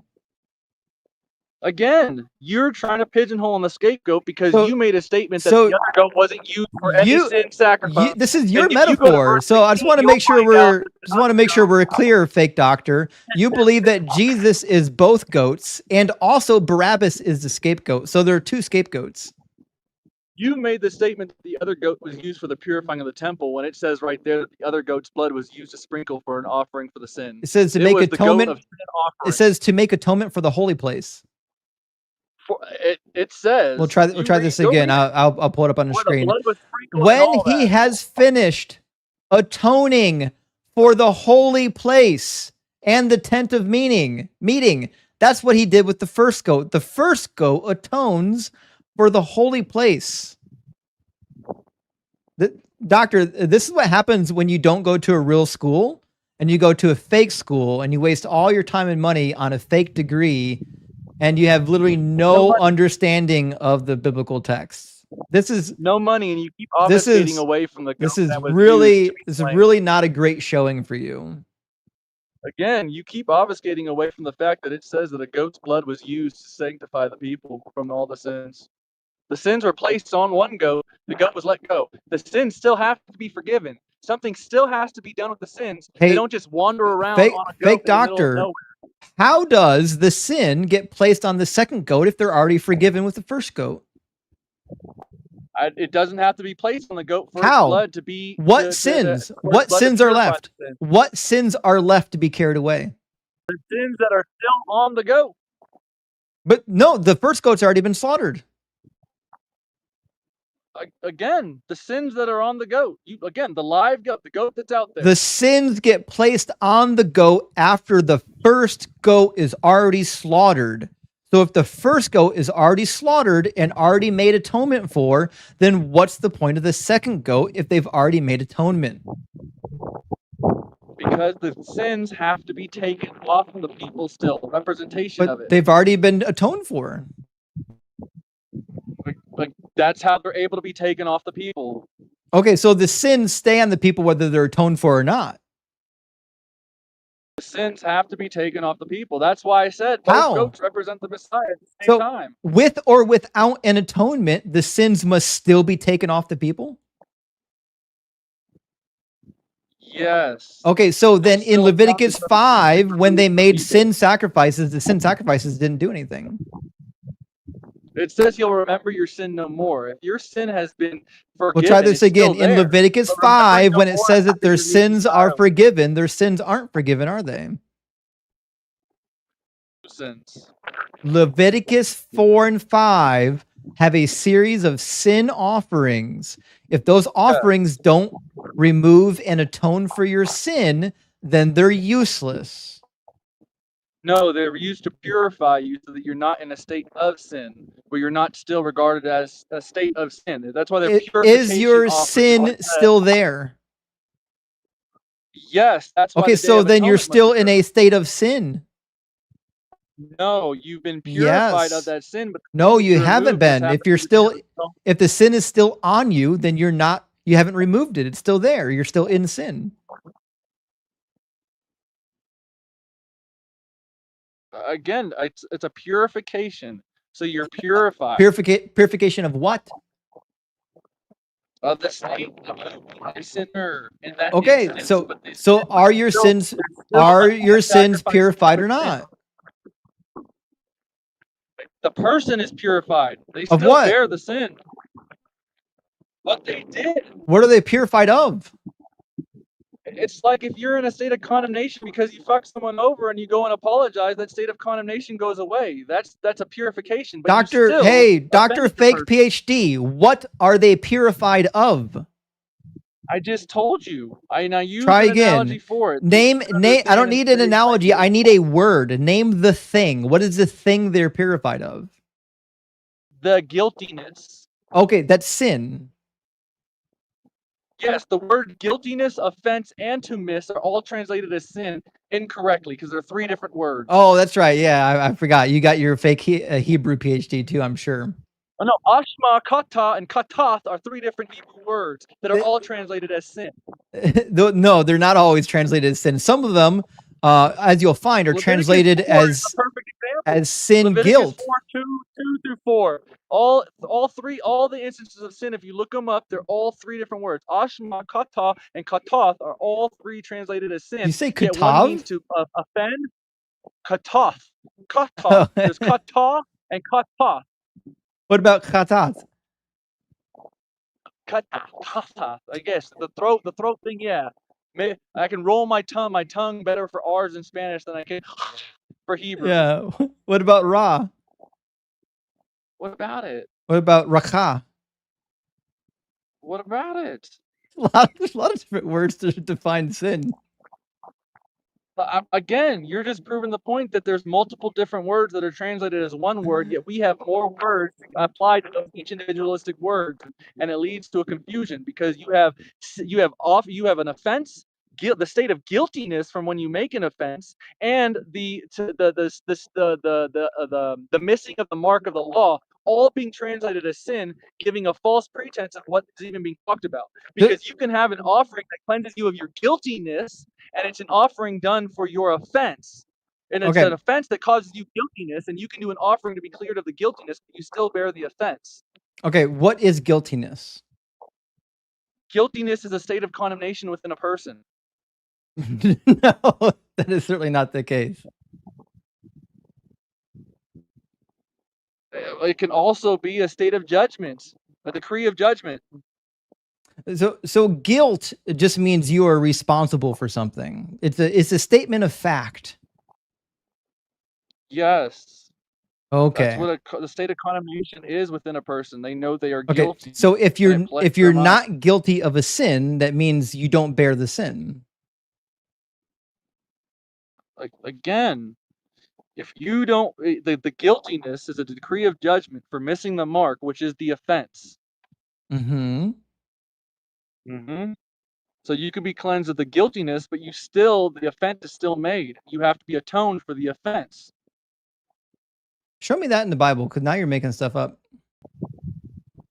I'm not, dude. Show me. Like, this is what the Day of Atonement was, and this is why you can also point to an offering that cleansed them of their guiltiness. No. Cleansed them of their guiltiness, they still had to go through the Day of Atonement. The Day of Atonement is a whole separate ritual. It's about the corporate guilt, not the individual guilt of the individual person. See, it's right here, Leviticus 16:15. Then shall he kill the goat of the sin offering that is for the people, and bring his blood within the veil, and do with that blood as he did with the blood of the bull. Does the blood get sprinkled on the people or on the temple? On the mercy seat. It's sprinkled. Okay, so the blood purifies the temple, not the people. No. The mercy seat is where the angel of Yahweh. Do the people sit on the atonement seat? No, the blood isn't. The blood is an atonement to Yahweh. If the blood is the item that purifies and it doesn't get sprinkled on the people, then in fact they don't get purified. It's not being sprinkled on the mercy seat for purification. It is. Yes, it is. Because the sins of the people need to be purified from the temple. The Day of Atonement is about the purification of the temple. If you read even a cursory introductory to atonement theology from like even something as simple as like a Bible dictionary entry on Leviticus 16, you would find this information. This is like 101 type information for biblical studies. Like you're not even in the 101 class. You're like the guy who went to a Bible study and thinks that he has like a PhD in biblical studies when you don't even have the 101 stuff under your belt yet. It never says in Leviticus 16 that he made an atonement for the most holy place. It does. It says that the holy place for cleansed, the yes. It says for the holy place. Yes, and the mercy seat exists where? The most holy place. Yes. There's three different chambers and he makes it tabernacle. And he makes atonement for it. Upon Not it. in the most holy place. Upon it it. does not say that. No, upon it doesn't. It says the atonement. He shall slaughter the goat of purification the offering. We'll do it again. I know you weren't listening the first time. Do it again. Or maybe the third time. He shall slaughter the goat of the purification offering that is for the people and bring its blood inside the curtain to do with its blood as he did with the blood of the bull, sprinkling it upon the cover and before the cover. The blood of atonement goes on the mercy seat. What's the blood for? The blood for the people? The people who have... So he sprinkles blood on the mercy seat for the people, not for purifying not on the seat? people. It's to purify the sin that has spread to the place where the people are. No, it says, so try this again. The blood is for the people. We'll try this again. It's for the mercy seat, like you're contending. Fake doctor. It's not for the purification You'll of the never mercy learn seat, if you it's don't for the listen. purification of the You'll people. never learn if you don't listen in class. Okay. The blood is the vehicle of purification. The blood itself is the vehicle of purification. The blood itself is slaughtered and then spread, or the animal is slaughtered, and the blood is spread not on the people, but on the place that has been sullied by the sin of the people. No, the mercy seat was never sullied by the people. The whole temple, because the sin spreads. It says he shall make atonement for the sanctuary because of the uncleanliness of the Israelites. It's right there. He will make atonement for the sanctuary. The atonement's not for the people. The atonement is for the sanctuary. Because of, and why? Why does the sanctuary need atoned for? Because the uncleanliness of the Israelites and because of their transgressions and all of their sins. So you will do this to the holy place, behind the curtain, in the tent of meeting, everywhere else. Everywhere where the uncleanliness of the people may be, gets purified by the blood. If you even cracked open for 5 minutes, like a base commentary, like the Jacob Milgram commentary on Leviticus. Bring it back, bring it Hebrews 9. This would be... Bring it Hebrews 9, what you brought up before. We started on Hebrews 9, and this is where we led to you making false claims. So in Hebrews 9:22, I'm just going to turn you down. In Hebrews 9:22, it says, "Indeed, under the law, almost everything is purified with blood, and without the shedding of blood, there is no forgiveness of sins," which means Leviticus 5 is wrong when it says that there is forgiveness of sins through the offering of 1/10 of an ephah of fine flour. Now pull up Hebrews 9, verse 7. All right, we'll go back. It says, "But only the high priest goes into the second," meaning the second point of sanctuary, "but once a year, and not without taking the blood that he offers for himself and for the sins committed unintentionally by the people. By this, the Holy Spirit indicates..." Yes, we're all aware how the Day of Atonement works. We're talking about 9:22, and in 9:22, he makes a blanket statement saying without the shedding of blood, there is no forgiveness of sins, which is just patently false. Because not only did Jesus forgive people's sins prior to his shedding of the blood, didn't require any offerings or sacrifices, so did John the Baptist, and so does Leviticus 5, verse 11, says that you can offer 1/10 of an ephah of fine flour as your sin offering, which does in fact forgive your sins. Again, Paul makes it clear right there that Leviticus, the Day of Atonement, of the blood that you keep contending was for the purification of the seat of mercy. He didn't say the Day of Atonement. We'll try this again. I know reading's hard for some people. So he says, without the shedding of blood, there is no forgiveness of sins. He doesn't say on the Day of Atonement. He says, without the shedding of blood, there is no forgiveness of sins, which means Leviticus 5:11 is false. It's a useless sacrifice. The Day of Atonement was the only day the priest went in and sprinkled blood for the shedding of blood for sins. That's the only day in the law that was given. You'd be completely wrong. Leviticus 5, you've got sin offerings for the forgiveness of the sins, to atone for those sins. During the year. During the year. I know. One day of the year. I know. And Hebrews 9 doesn't say just on one day. It's a general statement. It says there is no forgiveness without the shedding of blood. It says, but into the second went the high priest alone once every year. There's only one time in the year where the high priest went in to sprinkle the blood for sins. Yes, and then later, it's not talking about that because he goes into the food rituals, right? It says, talks about the drink offering or the food rituals, but deal only with food and drink and various baptism regulations for the body, blah, blah, blah, blah, blah, blah. He's drawing a distinction between the law given to Moses and the reality of the law shown to the Messiah. That's what he's drawing before, with the high priest having to go once a year to sacrifice blood to sprinkle for the sins of the people. How greater is it that the Messiah went, the high priest of high priests went in and did a sacrifice for eternity? That's well, first of all, he didn't. So, second of all, to verse 11. But Second of all, it's quite clear that the entire chapter isn't about the Day of Atonement. And I don't know if you know this, Dr. Jonathan, but I've already turned your mic down. So just yelling over me makes it so no one can hear you, right? If you want to have a productive conversation, I highly suggest that you don't just shout over me. Listen, you're welcome to do it. People do it all the time. I'm just letting you know that no one can hear you when you do it. So if you keep reading in the chapter, it's clear that verse 7 isn't the entirety of the chapter. He says, "For when every commandment had been told to all the people by Moses in accordance with the law." Is that the Day of Atonement? Is verse 19 the Day of Atonement? It says, "For," I'll put it on the screen. I don't know if you can see it, but everyone else can see it.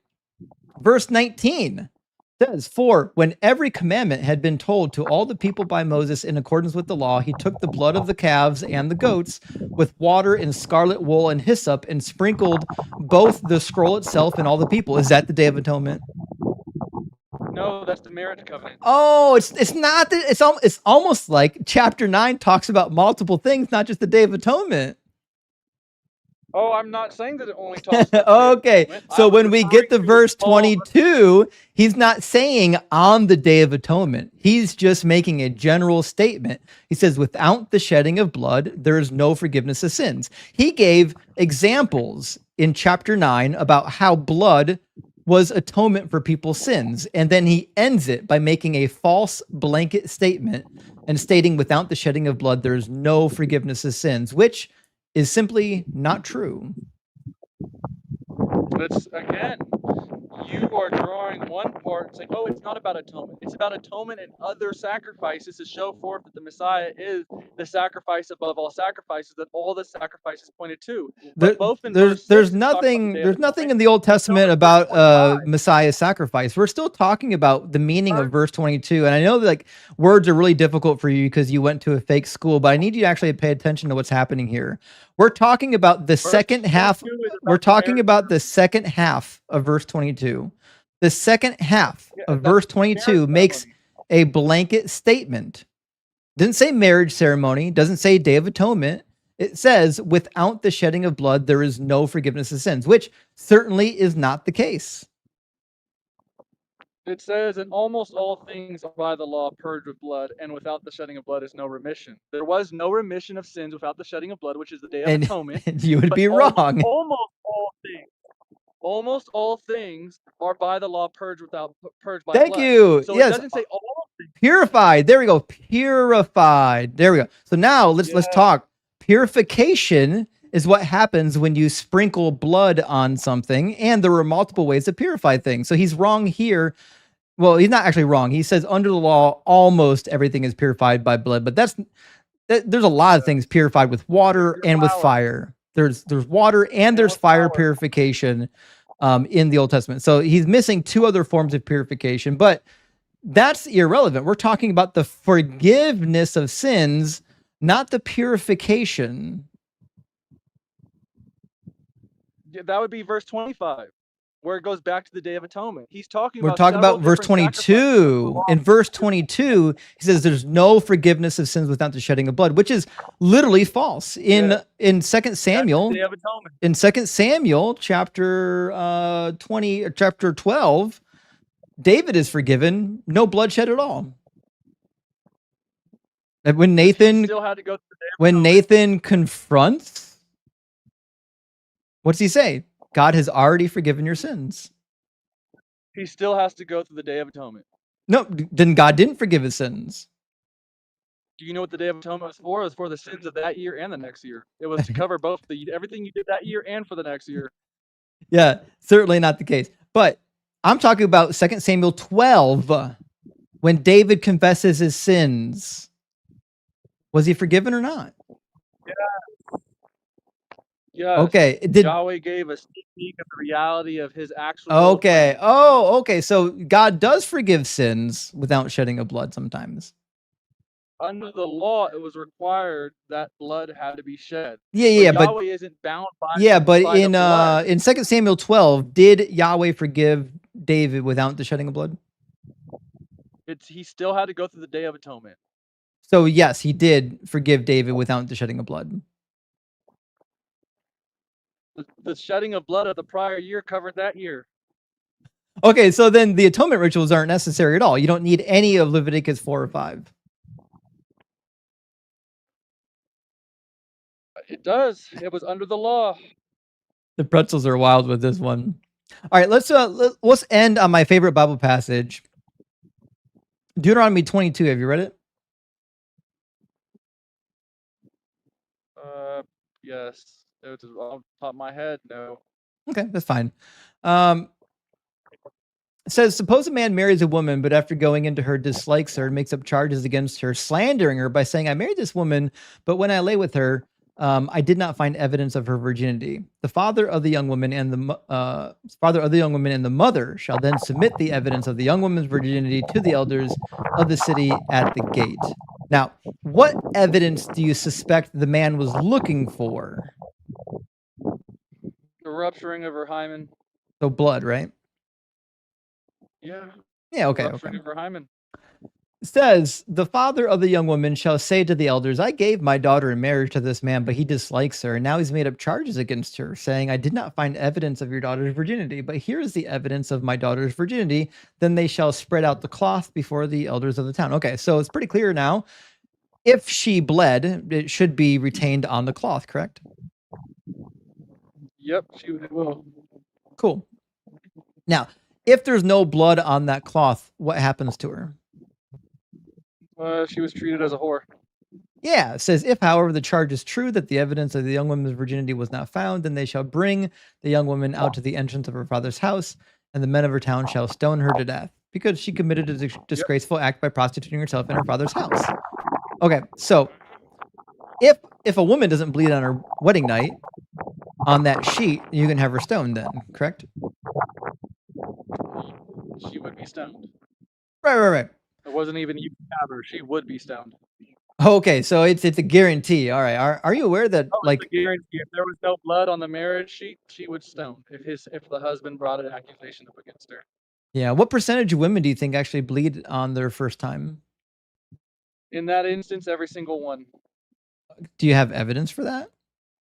During the time of Israel, every single one. The same one who made it to where a barren woman could produce a child is the same one who guaranteed that every virgin would show forth blood. Then how come the Jewish rabbis disagree with you and wrote about the many instances where it didn't happen? And in fact, they even bragged. I don't care about what Jewish rabbis got to say. They even bragged. They even bragged about it, them not rupturing the hymen on purpose. Like I said, I don't care about the Talmudic explanations of things. So it says, let's find this one in the Talmud. It says, unlike talking about the rupturing of the hymen, it says, unlike the Babylonians, who are not experts in diverting during intercourse and are unable to engage in intercourse without rupturing the hymen, there are those who are experts in diverting. Therefore, rupture of the hymen is not an inevitable consequence. So like the Hebrews, even prior or post the time of Jesus, knew about and were purposely going into women so that they wouldn't cause the hymen to rupture. Yeah, Talmudic lies. Okay, so nothing in the Talmud is true. No, Talmudic lies. They think that they're making it hymen not rupture when in actuality it's just a horror. But how come the Greeks wrote about it too? The reason the law was given in that manner is because Yahweh was guaranteeing that there was going to be a showing of blood every single time. Just so we're sure, the Greeks and the Greeks and the Jews both wrote in their literature about how women don't always bleed on their first time, and those are all just lies.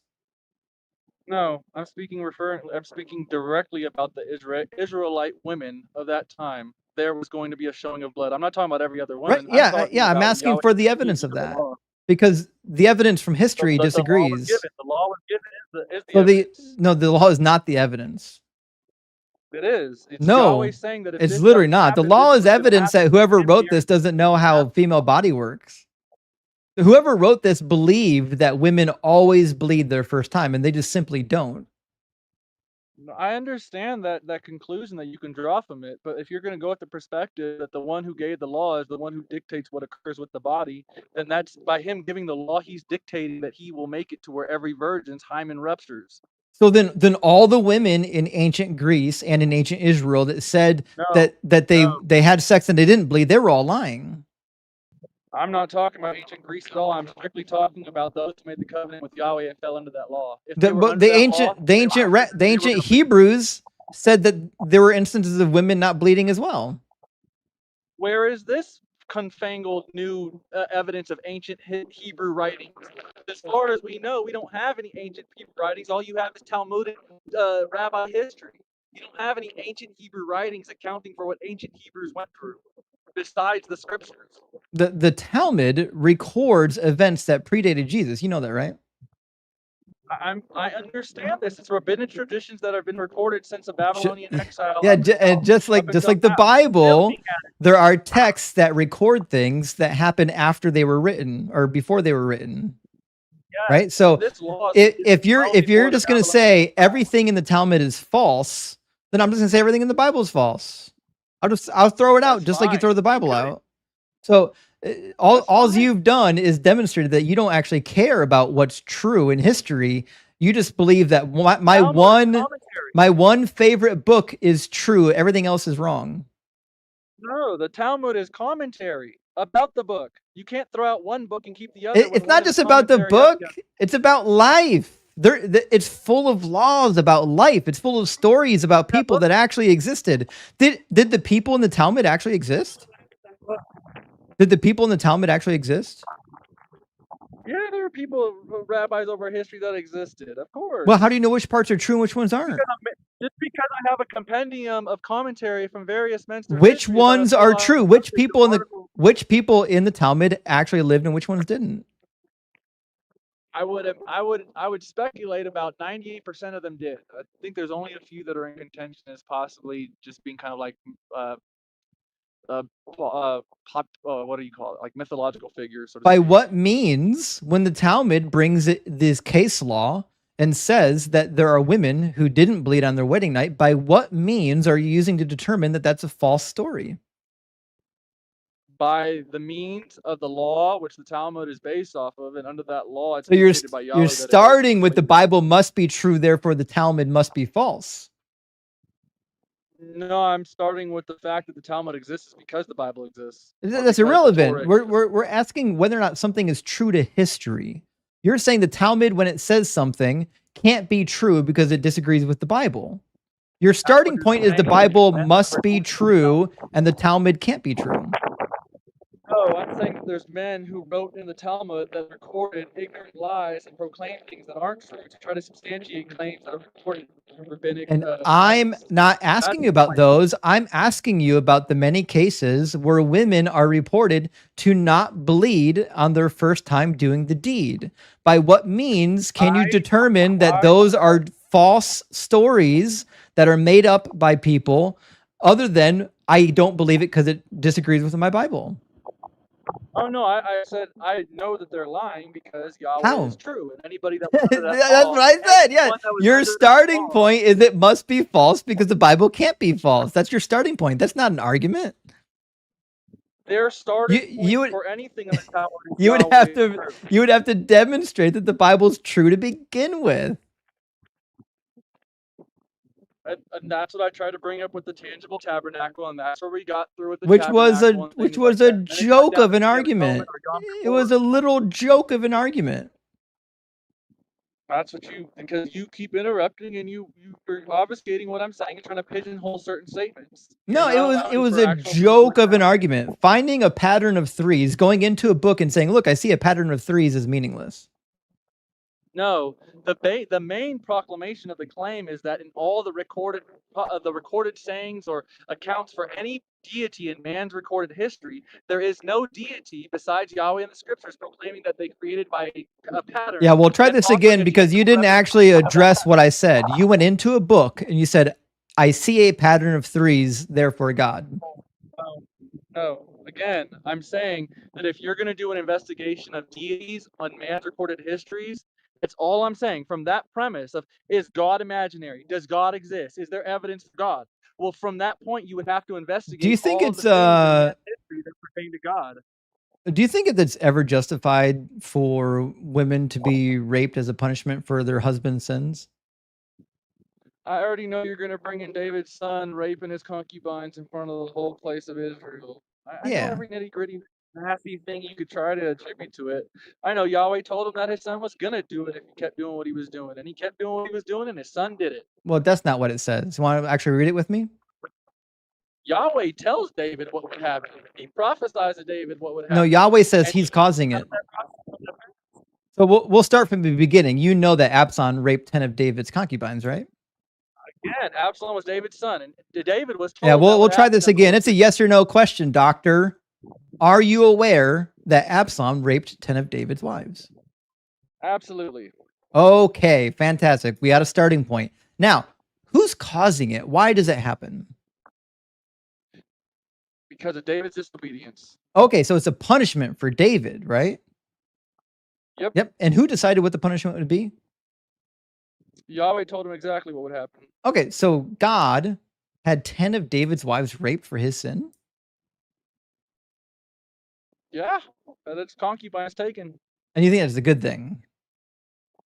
That was what occurred through a man's disobedience. Do you think it's just?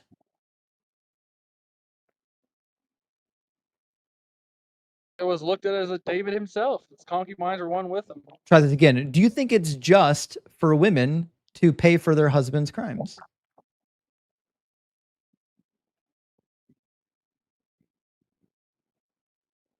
I don't see a differentiation between the women and David. Yeah, as we'll you try would this in again. today's Do you think marriage. it's They were one just flesh.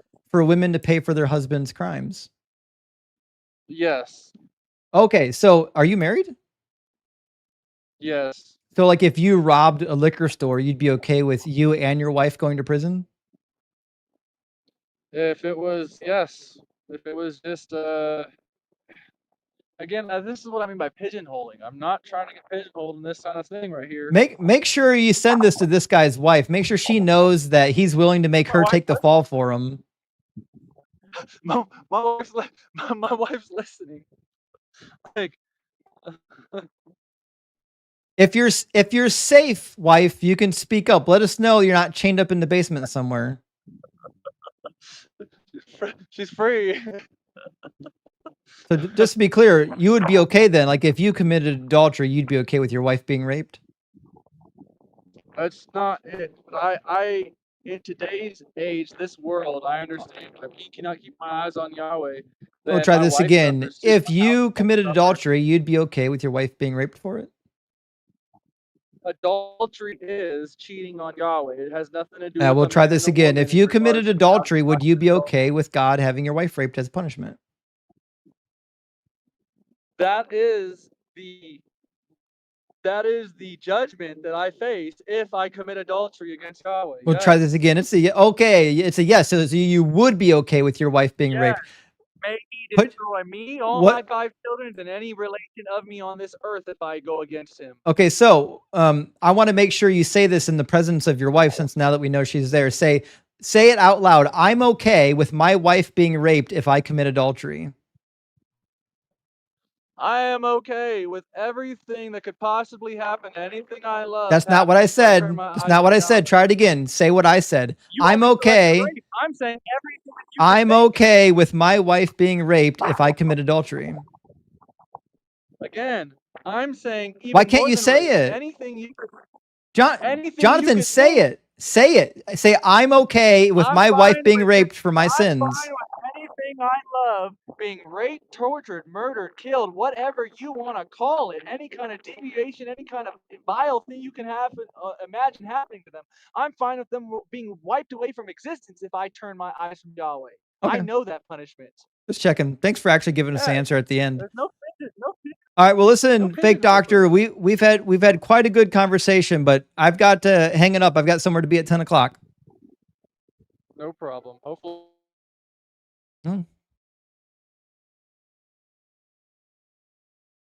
Really doing the Lord's work there, isn't he?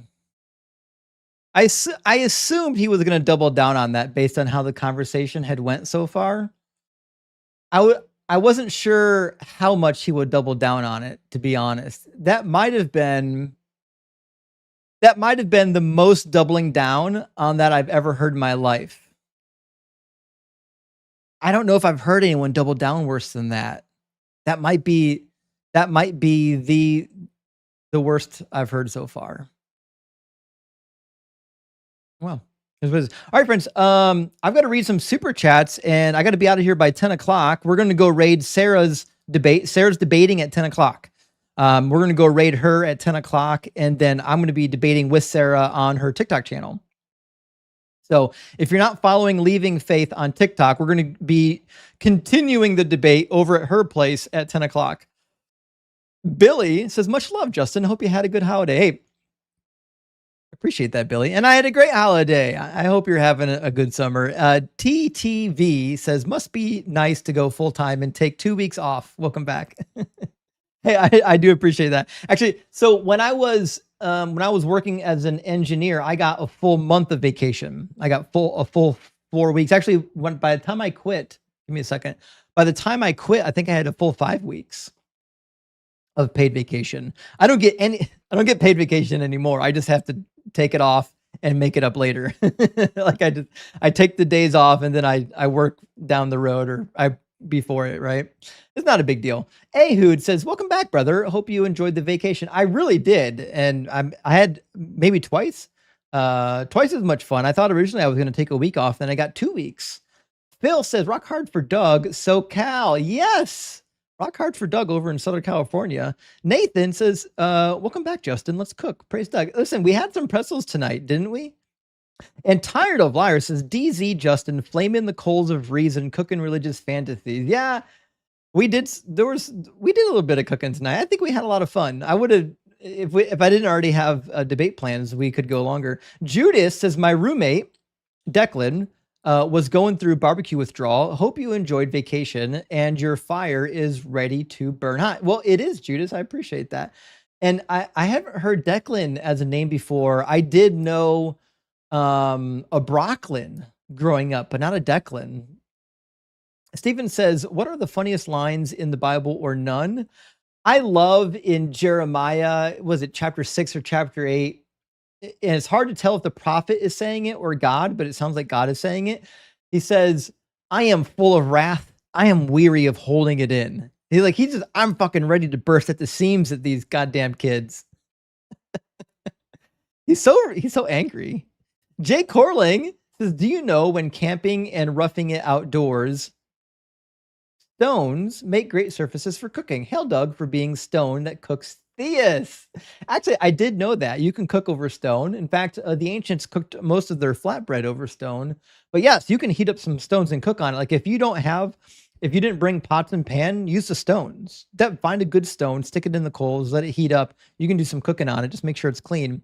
Also, if you brought tinfoil, you can just make stuff on tinfoil and throw it into the coals. Just wrap it up, throw it on the coals. Good to go. Just check it every now and then. Roll it a few times to make sure it doesn't burn. I love campfire food. Nightman says, welcome back, Master Chef Justin. I hope you enjoyed your vacation with your son. Hey, I appreciate that, Nightman. And I did. We had an absolute blast. And Still Attacks a Bit says, Alex O'Connor just posted an interview called What Comes Before the Big Bang? The latest evidence, excellent and relevant for these debates. I'll have to check it out. There was a survey recently that Dr. Blitz turned me on to of like physicists and cosmologists about what they think was before the Big Bang. And it seemed like the majority of people don't believe there was nothing before the Big Bang, and the Big Bang doesn't posit anything about that. Trump Failed says, came across a stream talking trash on you called Cross-Examination. I tagged you in a video on TikTok. Dude compared slavery to owning children. Yeah, I'm sure it is. I don't know who Cross-Examination is, and I got to be honest, I don't check my tags anymore. I get tagged in so many YouTube and TikTok videos. I don't have time to respond to them, so I just stop checking them. I don't care. Like, unless somebody makes an egregious video about me and like 100 people send it to me, and they're like, oh my God, you can't believe what this guy said about you. I really don't care. Like, there's a lot of people like that are going to make videos about me, and like, who cares? 10 people are going to see it. 100 people are going to see it. I don't really care. Right. If a big name, said something like, if like Frank Turek made a video about me, then I'd probably make a response video, but I can't just responding I can't be responding to everyone that makes a video about me. I'd spend all my time making response videos, and I'd rather do the live debates. Biz says, finally catching live. Love listening to your arguments, and your calmness is a vibe. Hey, I appreciate that. And I try to stay calm. That last guest got me a little hype. I'm not sure why. I think he was just a kind of an idiot. But anyways, we're having fun. Silotax says, Doug told me that you needed a break like the rest of us. Welcome back. Well, I thank you. I appreciate that. And yes, even I do need a break. But now the break's over. We're going to hit it hard, friends. He says, glad to see you back. I hear from ex-colleagues Matt is a bit of a bully. I was hoping that had nothing to do with why you were MIA. No. He was very nice to me. Matt didn't bully me at all. He was nothing but kind to me. I thought he was very nice. I get, like, if you're in Matt's position, I get why, like, you've heard the same arguments 4 million times. I get why you can be a little bit short fused on people coming up and giving the same bad argument you've heard 40,000 times. But I do think it's important to recognize that every person, like, even though you've been doing it for 20 years, most of the people you're talking to might have only been thinking about these things just recently, right? So at some point, you do have to recognize that, like, it might be old for you, but it might be new for them. So that kind of keeps my head a little bit, I think, down in the space like everybody else. Adam says, welcome back, my friend. Hope you had a great break. I did, Adam. Thank you for the super chat. And Silotax again says, getting a phone call from someone you were thinking of is invisible for thousands every day because of the law of large numbers. Hold on. I got to read this again. Getting a phone call from someone you are thinking of is inevitable. There we go. Is inevitable for thousands every day because of the law of large numbers. You're right. That's 100%. We know so many people. And the ones that we're thinking about are the ones that are close to us. And guess what? The ones that are close to us are the ones that are probably going to call us. Coincidences happen every day. And St. Brush says, I learned that my ancestors roasted a turkey last night. Thursday of November confirmed that the New World gods are real. That's what it is, actually. That's what it is. Listen, he did bring up a unique argument. I've never heard that one before. I think that was our first caller. Hazelnut says, Moses grabbed the serpent by the tail to God. Yeah, I mean, basically he did. He had numbers. I always forget it. 15, 14. So no, numbers, not 15. What 25? Fuck, where were the bronze serpent? Hold on. I always forget which chapter in Numbers you get the bronze serpent. Let me grab that. It is in 21. I'm not even close. I was off by a couple chapters. Yeah, but that, I mean, you're right. Jay says, a confession unto Doug. The other day, I rescinded a like. Oh, no. Waited until there was 665 likes, then reliked it to be the 666. Is my salvation intact? Not only is it intact, you get extra salvation. Extra. And so text says, fundamentalists, no fun, too much damn, and not enough mental. Yeah, actually, I agree. Too much damnation. Not enough thinking, I think. The fundies they don't have any fun. I don't even like dancing. I can get behind the no dancing thing. That's about it. Godwin says, hope you're enjoying your summer, brother. Glad you're back. I am, Godwin. I appreciate that. And one bad weekend says, stress dopamine causes the brain to attach extra significance to events. That's this guy in a nutshell. Yes. When you're in a heightened emotional state, then first of all, you're going to remember everything that you're doing. And also you're going to be prone to attach more significance to what's happening than is really there. Marcus says, glad to see you back, Justin. Hope the vacation was great. I wanted to be the first to welcome you back with huge grace. You are the first. And thank you, Marcus. I appreciate that. And Phil says, Zeus is real. Read the Iliad. I agree. Hail Zeus. I mean, where else would you get lightning from, obviously? Dunzo says, the king returns. I trust Doug provided a badass vacation. Pumped for the barbecue tonight. Well, thank you, Dunzo. I appreciate that. And unfortunately, it was a short barbecue, but we'll do more barbecuing on Sarah's channel here in a minute. Mike says, I hope you had a good dad time on your vacation. I did. Is it true? Doug R. Rock pees by draining his Johnson? I don't know if that's the case. Some rocks are just naturally moist, but I don't know if he drains. John says, yo, Justin, God makes natural disasters to keep life interesting. Oh, I haven't. That dude. That's an old conversation. Dude was wild. I swear these people are trolling. I forget the name of that guy. We talked multiple times. That's an old clip. One of the first clips I ever made on YouTube, actually, of my TikTok conversations.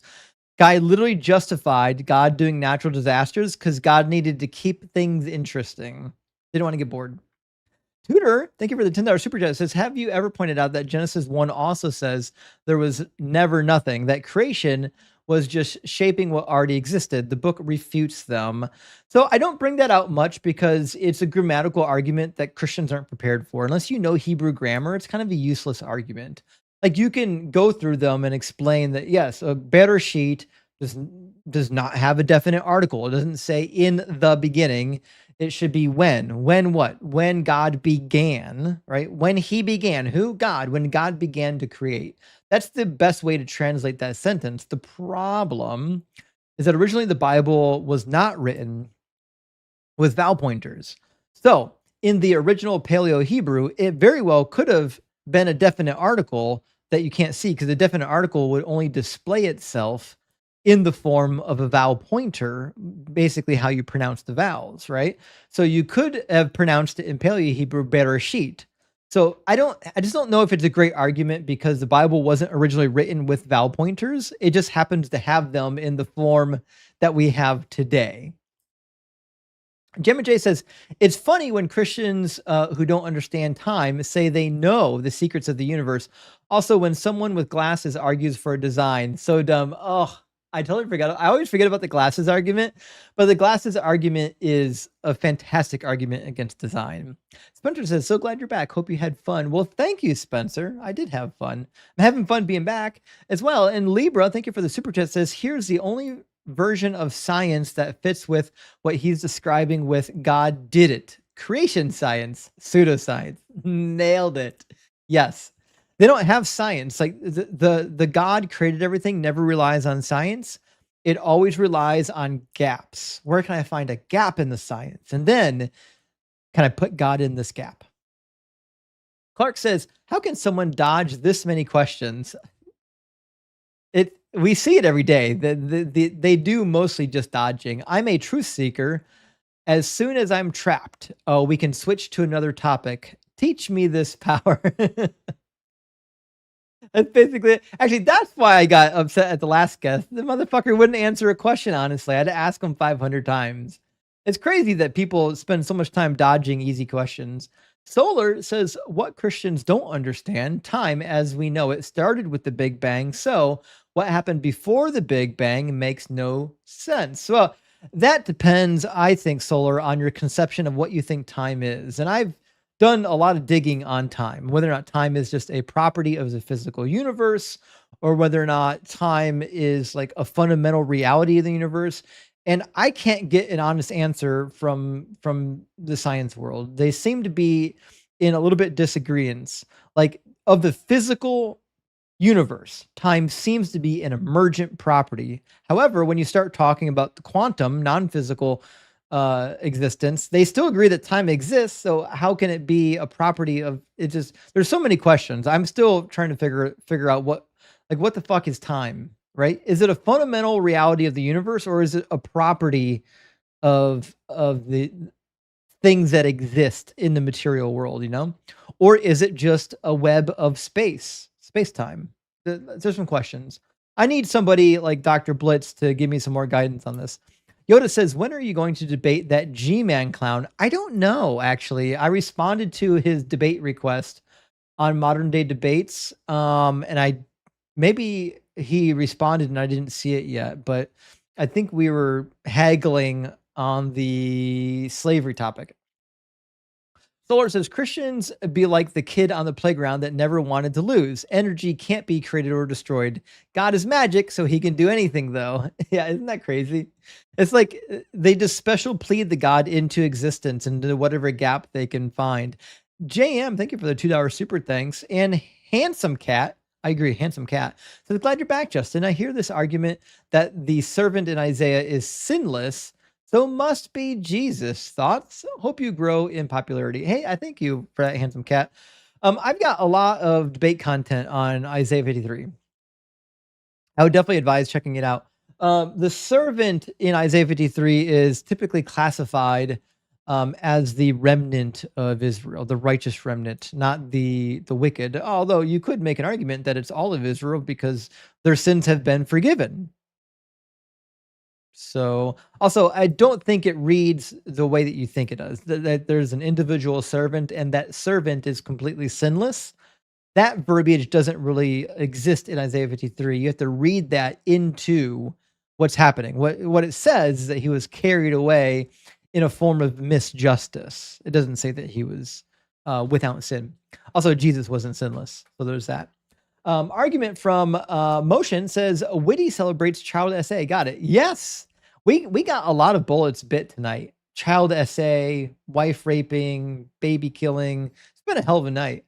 Yoda says, "Can you just remove the part I don't like?" Wouldn't they love that? Just forget the Old Testament. Let's only talk about Jesus. Never mind the fact that Jesus is the cause of the Old Testament. The original says eating pretzels while making pretzels. Doug is definitely proud. I thought that would be fun. I got one of those little teeny tiny ovens to put in my office. Now I can make hot pretzels anytime I want. Santa Bark says, "Stop. He's cooked already." Nice to have you back. Well, thank you, Santa Bark. I'm having a blast. Thanks for supporting. And Yoda coming in again. Thank you so much. Says, do Christian pretzels taste different than Muslim pretzels, or is it the same recipe for both? Are Hindu pretzels spicier? Praise Douglas. I don't know if Hindu pretzels are spicier, but they know spice way better. White people don't know spice. I have found that the same pretzels that Christians make, the Islamic defenders do the same thing, just different topics. They pretzel about God's morality. They pretzel about God's misogyny. They pretzel about Muhammad splitting the moon. They pretzel about the false statements in the Quran, like embryology being wrong and whatnot. Ziam says, Christians, we have objective morals. Also Christians, we have no idea what they are. I mean, you nailed it. It's whatever God says. Jordan Prince says, I love how Christians think God wouldn't ever ask them to do something abhorrent. Like he does it all the time in the Bible. I know, Jordan. That literally, yeah, I mean, you nailed it. That's the point I make all the time. You don't tell me God wouldn't ask you to do it. He does that shit in the Bible all the time. Jared says, don't know if you've seen, but a repeat caller here has deconstructed and now hangs out in the Discord. You're getting through to people. Hey, thanks, Jared. I don't get it on the Discord chat as much as I'd like to because it moves so fast. I can't really stay in the argument, and I'm always too busy to really stay in it. But I have communicated to a couple of people on Discord and through email that have deconstructed, so I appreciate that. Bad Weekend says, God, I missed this. Hey, thank you, Bad Weekend. So did I. And Elyon Hubbard, fantastic name, says, if you can't stand the heat, get out of Justin's kitchen. Well, he did eventually. Shimshangle says, no caller audio. I'm sorry. I switched my audio setup a little bit because of what happened with Ian. So that if somebody comes into my YouTube guest box, their audio will be entirely isolated. I just forgot that when I toggle back and forth between TikTok and Video Ninja, I have to toggle the audio on and off because I've got them isolated. You know what I mean? I could unisolate them like I used to, but then if I get a troll that really is tech savvy, they might be able to. We'll see. I might go back to the old method. Chip says, I've been missing this so much. Praise Doug for the return of Justin. I hope you and your son had a great vacation. Rock hard for Doug always. Well, thank you, Chip. I appreciate that. And yes, yeah, we had a great vacation. And VG, thank you for the 666. Hell Nero says to recruit a dodgeball team, I will only hire apologists and tell them shots are yes, no questions. Undefeated world champions for decades to come. Rock hard for Doug. Absolutely nailed it. Hey, thank you, Singer Soul. I am back. And Golok says, praise Doug, been watching for almost a year now. That crazy drunk blonde lady preacher live popped my cherry. Oh, yes, I always forget her name, but she was funny. Her prediction came wrong, obviously. It's just me, says Rock Hard for Doug, currently 100% deconstructed. Hell yeah, stage 4 cancer and living life to the fullest. Thanks for your stream, sir. Well, I'm sorry that you're living with cancer, but I'm happy that you're living life to the fullest. Live the shit out of every day, just me. Thank you for support, and please reach out to the community if you need anything. Katie says, my neighbors made me German pretzels, eating them while you cook. Shit, I don't even know what a German pretzel is. Now I want one. Thank you for watching. Mayan says, are Matthew 25, 31 through 46 and 2 Peter 3, 10 through 12 contradictory final judgment scenarios? Not yet. I've always read them as complementary scenarios. I don't know if they contradict. And if you talk to a Christian about this, they'll say that they don't contradict, that like Matthew is living out details that Peter is supplying. And if you read the Apocrypha, what Peter's talking about shows up in the Apocrypha. So if you believe that the Apocrypha is scripture, then it doesn't contradict. It's just missing information. That's how I address it. That's why it's not on my list of contradictions. That's just my personal opinion. Master Machetier says he is risen. Hell yeah, we're here, Master Machetier. Thank you for the super chat. And Virtual Billy says the Old Testament doesn't count anymore.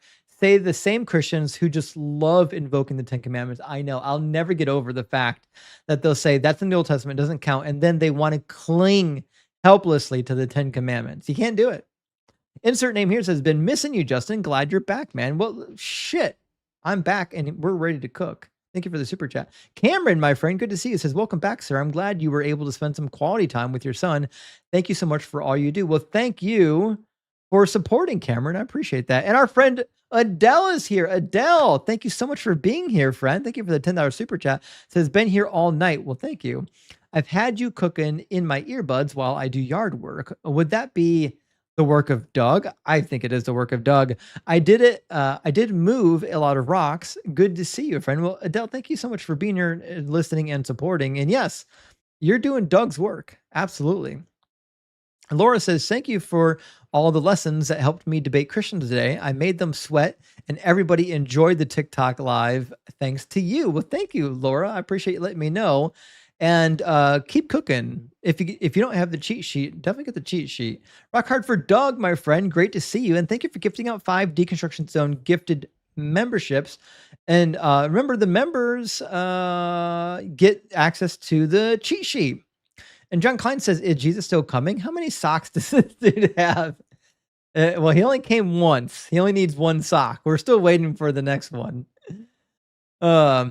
Captain Howdy says, good cooking tonight. The aroma is pleasing. Well, thank you. I appreciate that. And Gabriel, thank you for the $10 super chat. Says, welcome back, Justin. I really miss watching your shows at night. Cheers from Sao Paulo, Brazil. Well, cheers to you, Gabriel. I appreciate the support.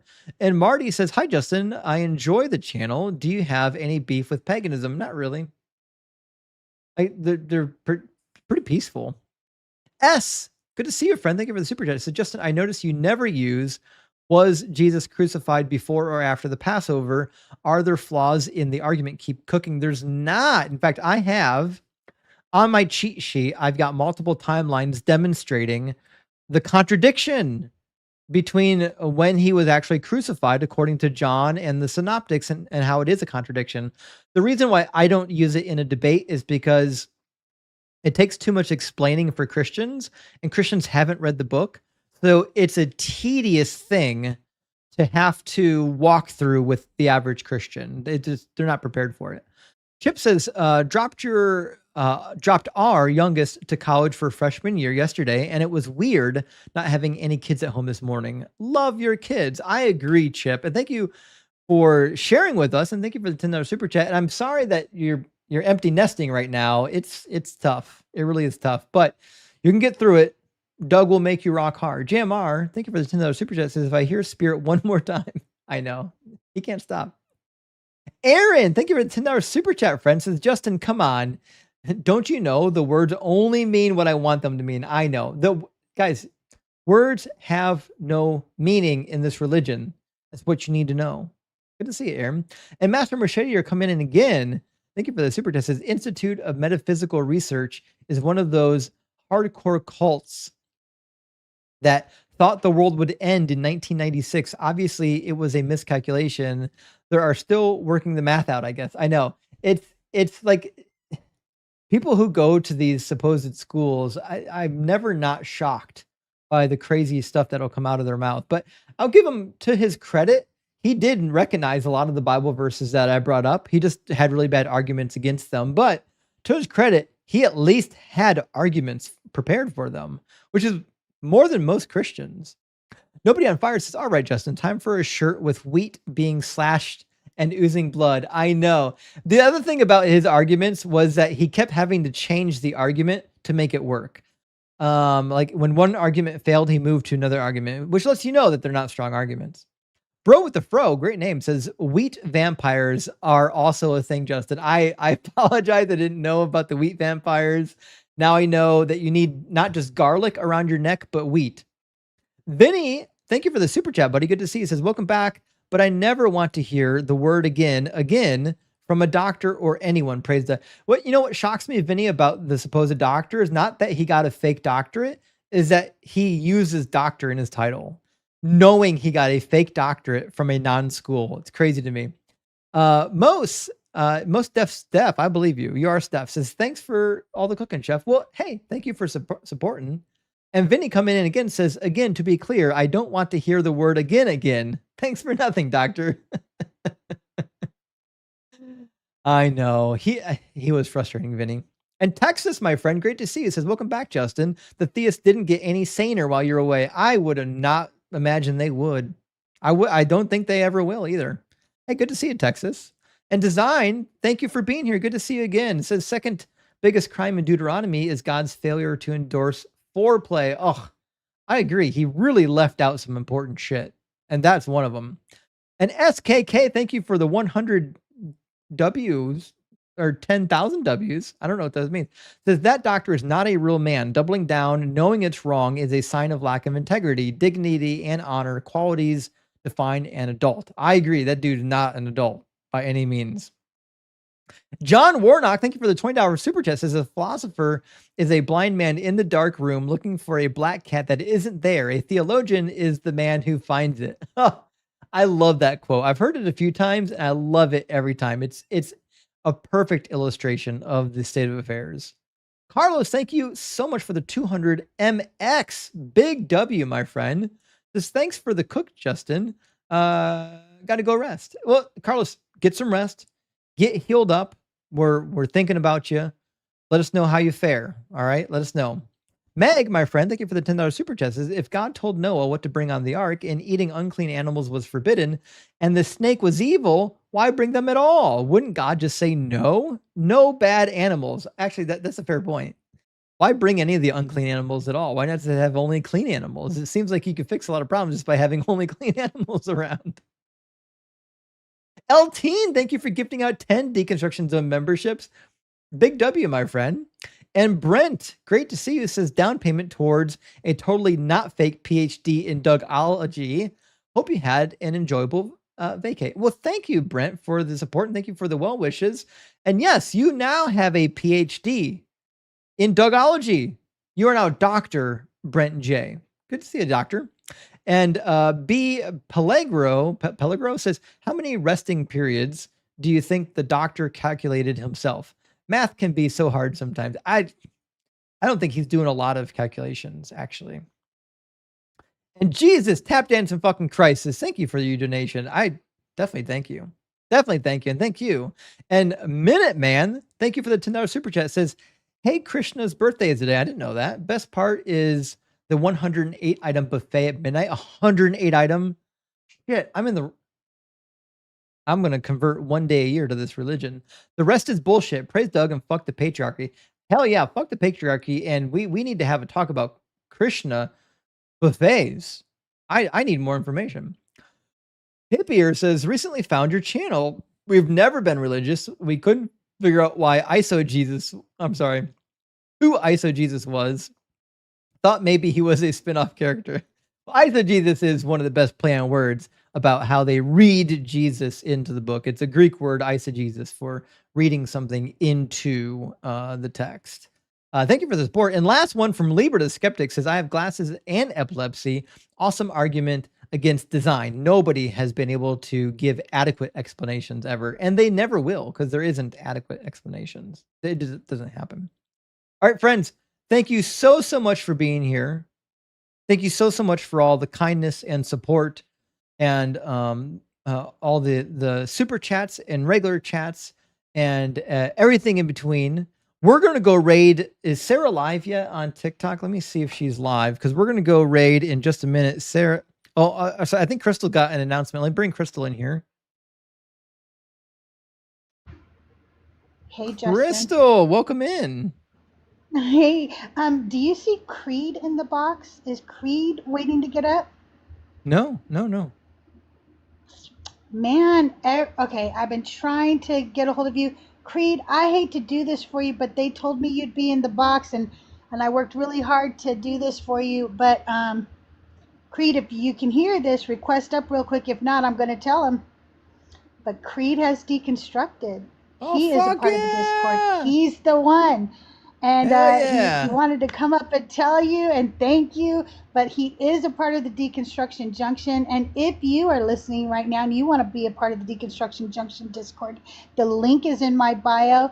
And yeah, I know that a lot of you used to get irritated listening to Creed, but the last time he was on, I even said, I think he's deconstructing, and I could hear the resolution in his voice towards the end, yeah, but he's a part of the Deconstruction Junction. Big W in the chat for Creed, everybody, and nice cooking, Justin. We'll see you over at Sarah's. Okay, thanks, Crystal. Yes, big W for our friend Creed. And with that, guys, Sarah's going to be live here in just a minute. I got to end this live stream and get over on Sarah's live stream. Sarah's live stream is going to be at this. I'll show you.